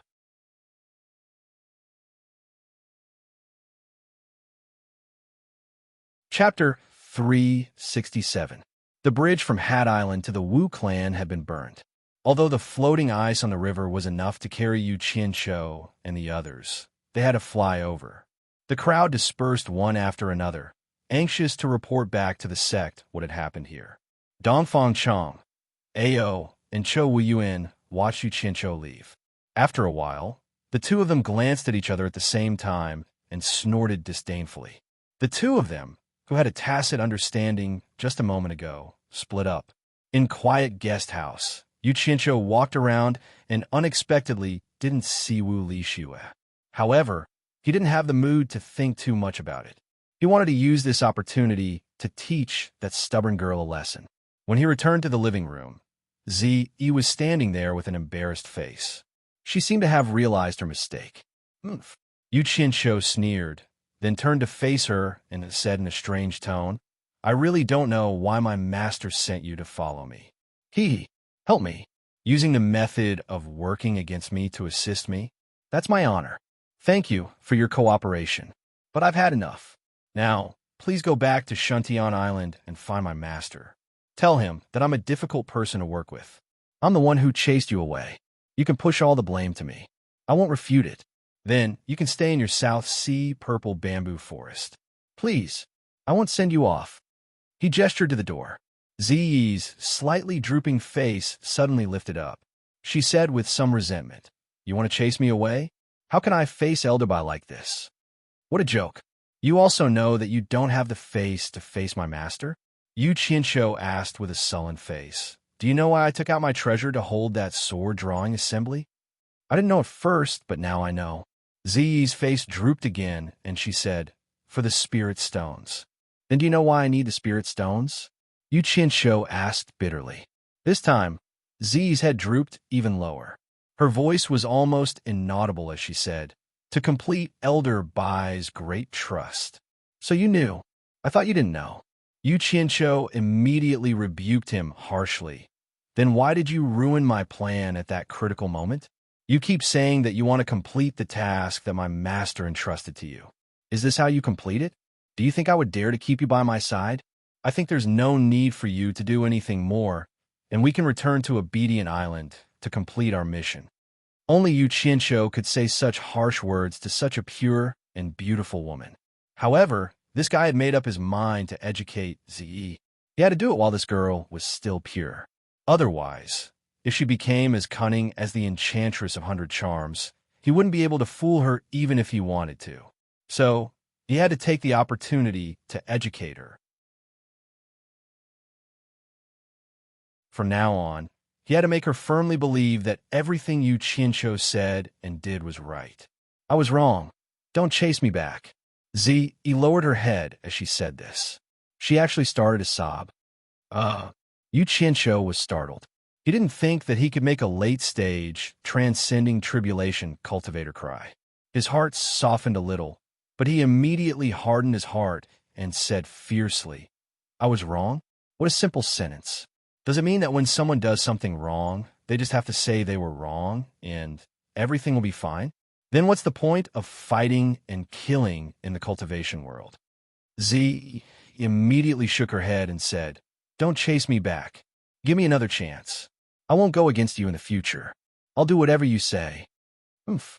You say it nicely, but when your temper flares up one day, I'm afraid you'll forget what you said today. Yu Qianshou expressed his disbelief. I promise. Ziyi raised her hand and wiped the tears from her eyes. She said seriously, If you don't believe me, I can swear. From the looks of it, you really do know your mistake. And I'll believe you this once. You don't have to swear it. I believe you won't make me sad again because you're not that kind of stupid woman. Yu Qianshou waved his hand and thought, If your father knows that I made you swear like this, he definitely won't forgive me. After he finished thinking, he took out a spirit pill from his bag of holding and opened his palm in front of Ziyi. Ziyi, who had a cautious expression on her face, suddenly had stars appear in her eyes. Yu Qianshou had a 7-colored spirit pill in his hand. Rich spirit energy surrounded the pill, and it was obvious that it was not an ordinary spirit pill. Actually, whether or not the pill was good wasn't what attracted her, but the beautiful 7-colored light. It was natural for women to love beauty. Here, eat it now. Yu Qianshou smiled and handed it to Ziyi. Ziyi took it suspiciously and asked, What kind of spirit pill is this? Do I eat it now? As soon as she finished speaking, she saw Yu Qianshou's expression sink. Ziyi immediately remembered what she had just promised him and swallowed it without hesitation. She stood to the side without saying anything, silently feeling the changes in her body. Yu Qianshou walked to the chair opposite her and sat down. He smiled and asked, Have you heard of the Rui pill? I've heard from my master that it is a rare treasure of the human world. Consuming one can make one youthful, and it can also... Ziyi paused and pointed at herself in disbelief. She stammered, What I just consumed, could it be Rui pill? That's right, it's the rare Rui pill you mentioned. Yu Qianshou smiled. This was what it meant to give a carrot after a stick. He was going to teach her a lesson and not be afraid that she wouldn't listen to him in the future. Ziyi was so flustered that she didn't know what to say. The Rui pill could make people stay young. It was something that all women dreamed of. She took a long time to calm down and said, Yu Qianshou, thank you. Unexpectedly, Yu Qianshou stood up and said disappointedly, Hey, originally, this pill could be sold for at least 100 million upper spiritual stones. It might even be more than that. I kept it for myself for a long time, but I can't let you work with me for nothing. Just take it that you've done me a favor and I'm paying you for it. Now that you've taken my salary, you can't throw a tantrum in the future." When Zi heard this, she couldn't be excited anymore. She stood there with an idiotic look on her face. According to Yu Qianqiu, this was a time when they needed money. Did she eat 100 million just like that? Could it be more than 100 million? Moreover, Yu Qianqiu couldn't bear to eat it himself, but he gave it to her. She really owed him a big favor. She might not be able to repay him. Just when the two of them were speechless, Wu Lixue walked in from outside. Her face was pale, and she didn't look good. When she saw Yu Qianqiu, she actually bowed and said, "My grandfather and the others are outside the courtyard. They want to come in and greet you." Yu Qianqiu was surprised and said, "Sure, what's wrong? Are you feeling unwell?" He walked over and wanted to touch her forehead. Unexpectedly, Wu Lixue immediately took a few steps back as if she was avoiding a thief. This made Yu Qianqiu's caring hand miss. This time, Yu Qianqiu was even more surprised. How did a lively and lovely woman who was in love become like this? There must be a big change. He then narrowed his eyes and said in a low voice, "Sure, what's wrong with you? Did someone bully you? Who dares to touch my woman? Tell me, I'll kill his whole family." Wu Lixue didn't say anything. Whenever Yu Qianqiu took a step closer, she would take a step back. Yu Qianqiu was instantly anxious. He chuckled coldly and said, "You don't want to tell me, right? I'll go out now and kill everyone I see. I'll definitely find someone who knows." After speaking, he let out a cold snort and flung his sleeves before rushing out. Yu Qianqiu was famous in the cultivation world for daring to do anything. Otherwise, he wouldn't have the titles of scum and lunatic. Wu Lixue often cared about him, so she naturally heard of his deeds. She definitely believed that he could really start a massacre in the Wu clan. She immediately blocked the door and pleaded, "Yu Qianqiu, don't be reckless. I'll tell you." "Say it. What exactly is going on?" Yu Qianqiu asked in a deep voice. Wu Lixue had a painful expression as she bit her lips and said, "I heard that you are my clan's old ancestor's personal disciple. Even my grandfather and the others have to respect you as a teacher. It is against the rules for us to be together." Yu Qianqiu raised his brows and immediately understood what was going on. He immediately spoke straightforwardly, "Bullsh**T. Who's the one spouting nonsense? I have no relationship with your Wu clan's old ancestor. When did I become your old ancestor's personal disciple? This is pure nonsense." Zi's eyes moved back and forth between the two of them. There were many things she couldn't understand, but she had a slight pain in her stomach and was holding on to it. Wu Lixue's tightly knitted brows gradually relaxed. There was a trace of pleasant surprise on her face, but she didn't dare to reveal it. She asked weakly, "Is it true? Then why did Elder Wu Zhenggang tell me this?" "You silly lass. Don't you know that I have a grudge with him? He is purposely using you to anger me and make me unhappy. Don't you understand?" Yu Qianqiu pretended to be angry as he reprimanded. However, he was really angry in his heart. "It's Wu Zhenggang again. I haven't even settled the score with you, but you are here to stir up trouble." "Very good." "Really?" Wu Lixue's eyes lit up. "Of course it's true. Your grandfather and the others respect me because my current master is highly respected in the cultivation world. It's not as complicated as you think." Yu Qianqiu raised his hand and caressed her hair. There was a rare gentleness in his eyes. He thought in his heart, "Originally, I could openly use Old Man Bai's name to extort money from the 4 major clans. I gave up doing that because of you. Furthermore, your surname is Wu, and you have no blood relationship with the surname Bai. How can the surname Bai be your old ancestor? Bring her to the bath first." Yu Qianqiu pointed at Zi and pouted to the outside. "Also, let your grandfather and the others come in." When Wu Lixue saw Zi, he was immediately startled. He exclaimed, "Zi, what happened to you?" He saw that on Zi's exposed skin there was a black stain. It was a bit scary. Zi was also shocked when she touched it. However, she might have some understanding of the Rui pill. After the shock, she immediately reacted. After looking at Yu Qianqiu, she immediately urged Wu Lixue to bring her away.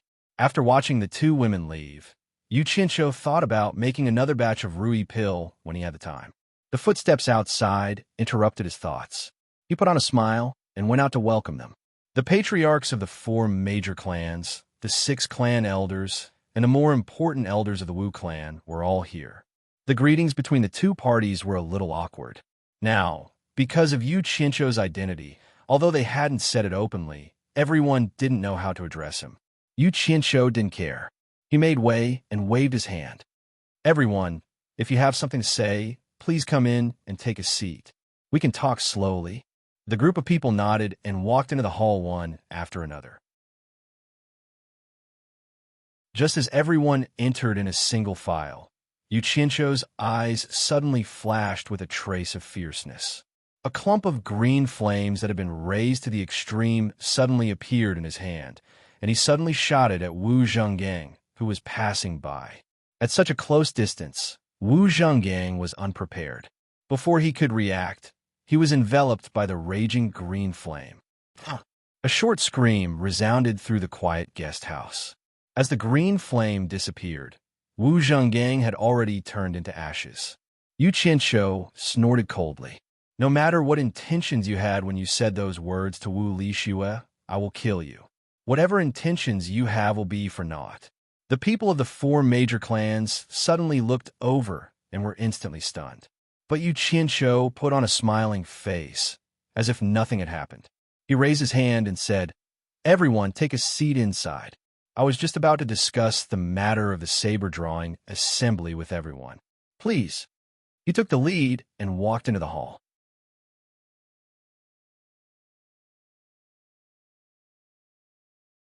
Chapter 368. He could act as though nothing had happened, but it was impossible for the Wu clan to act as though nothing had happened, especially with Wu Jingang's status, which was only slightly inferior to the clan head, Wu Sihai. He already had a group of followers in the Wu clan. Otherwise, he wouldn't have gone against the clan head, Wu Sihai. Wu Sihai was stunned on the spot, and the group was dumbfounded. The first to react was Wu Jingang's backer, Wu Bao. He teleported in front of Yu Qinshu and clenched his fists so hard that they made cracking sounds. His face was completely red as he shouted angrily, "Yu Qinshu, how am I impudent?" Yu Qinshu smiled with his eyes squinted. The group recovered from the shock.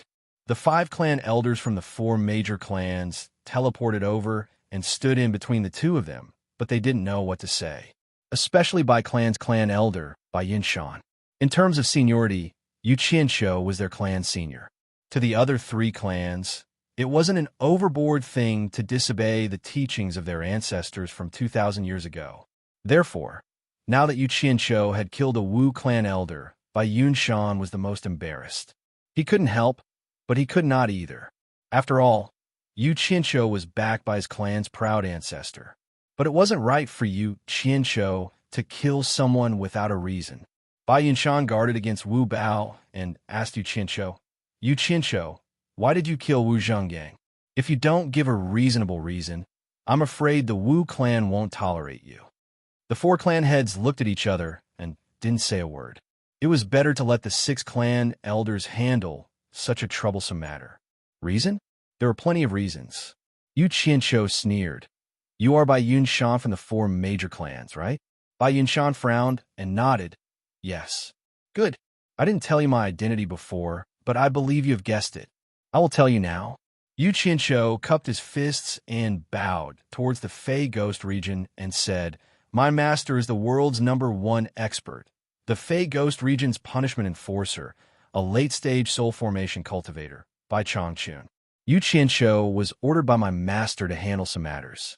Now that I have met my master's descendant, the Bai clan's descendant should greet him respectfully."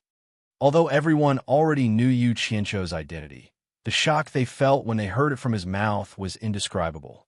Bai Yinshan and Bai Shoji were so moved that their lips were trembling. Without saying a word, they obediently walked to Yu Qinshu and knelt down. Bai Yinshan sincerely bowed and said, "The descendants of the Bai clan are indebted to our ancestors, allowing us to survive for more than 2,000 years.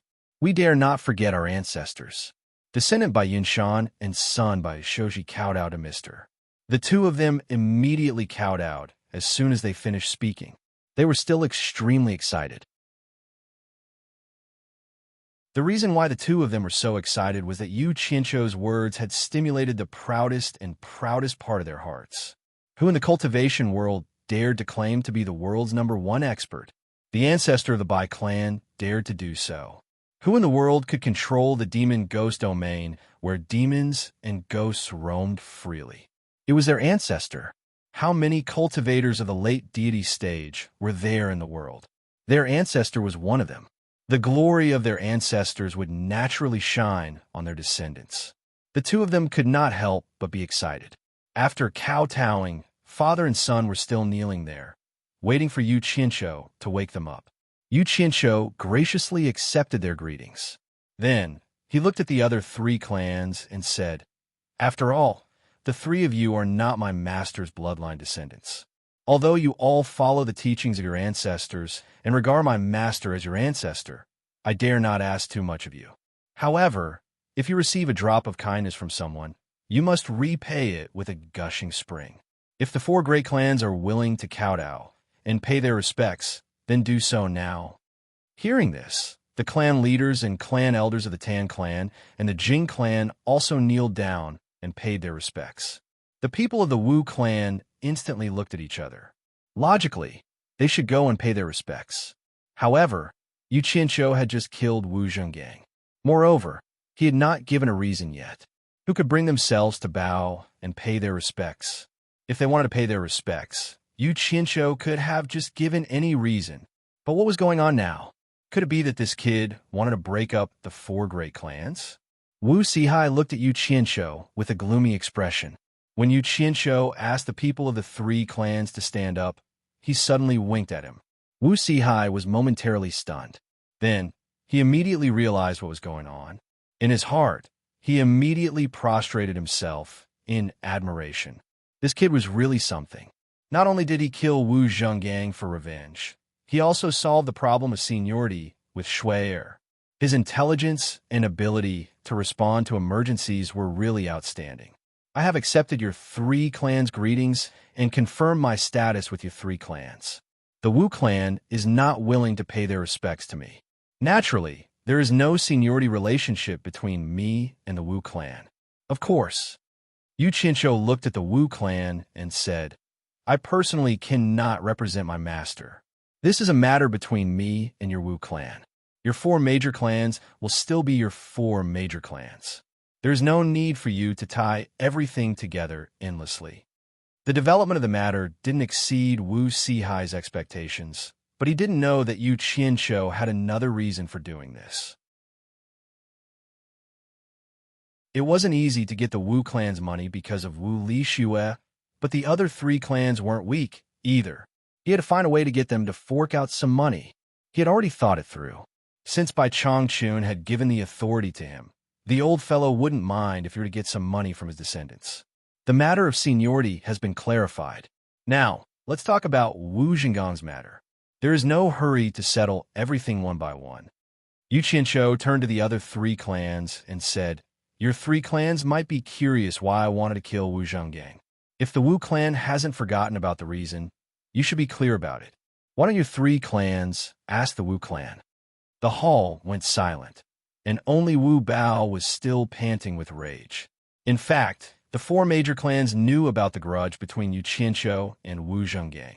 They also knew that Yu Qianzhou said he would take Wu Zhenggang's life. It was just that this matter happened too suddenly, and even the victim didn't have time to react. The other 3 clans might have confirmed the seniority with Yu Qianzhou, but they were all flesh, and it wouldn't be good to help anyone. I refuse to accept this. Wu Bao roared and looked at everyone.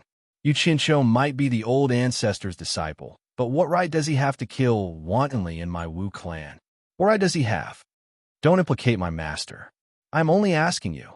What right does that Wu Zhenggang have to kill me? Could it be that he doesn't need a reason to kill others, but others need a reason to take revenge? Tell me, what right does Wu Zhenggang have? Could it be that just because you are his backer in the Wu clan, he can act unscrupulously? Yu Qianzhou spoke with an icy, cold tone. Wu Bao opened his mouth. He knew that what Yu Qianqiu said was the truth, and everyone knew about this matter. Wu Bao didn't know how to refute. Most importantly, he couldn't reason with Yu Qianqiu, and he couldn't use force either.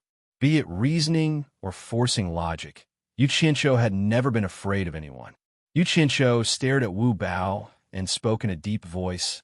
I don't wish to have any impulsive conflict with the Wu clan. Since you don't accept me, I can make an exception and bring you to the Demon Ghost region to meet my master. I will let my master decide the right and wrong. I wonder if my master's words can convince you? Hearing that they were going to meet by Changchun, everyone's eyes were fixated on Wu Bao. It was unknown if they were envious or worried, but Wu Bao was instantly speechless. This matter will be put aside for now. After I settle the matter that my master instructed, my master and your ancestor will decide the right and wrong of this matter. What do you think? Yu Qianqiu looked at everyone and asked. I agree. Wu Zhen took the lead to agree, and Wu Rui nodded as well. Wu Sihai naturally didn't have anything to say, let alone the other Wu clan's elders. Finally, the four major clans decided to put this matter on hold and wait for Bai Changchun to handle it. Yu Qianqiu nodded and said, All right, since everyone has agreed, we will put aside the grudges for now. The saber-drawing meet still needs to borrow your Wu clan's venue, and we will need your Wu clan's help for this matter. Let us discuss this matter first. You're tuning in to the Romance Rendezvous YouTube channel. We're so grateful for your support, and don't forget to subscribe to join us on this incredible journey through captivating stories. Your generosity through donations truly makes a world of difference, as it's the primary source of revenue that allows me to expand and enhance this channel for you. Thank you from the bottom of my heart for being a part of this adventure.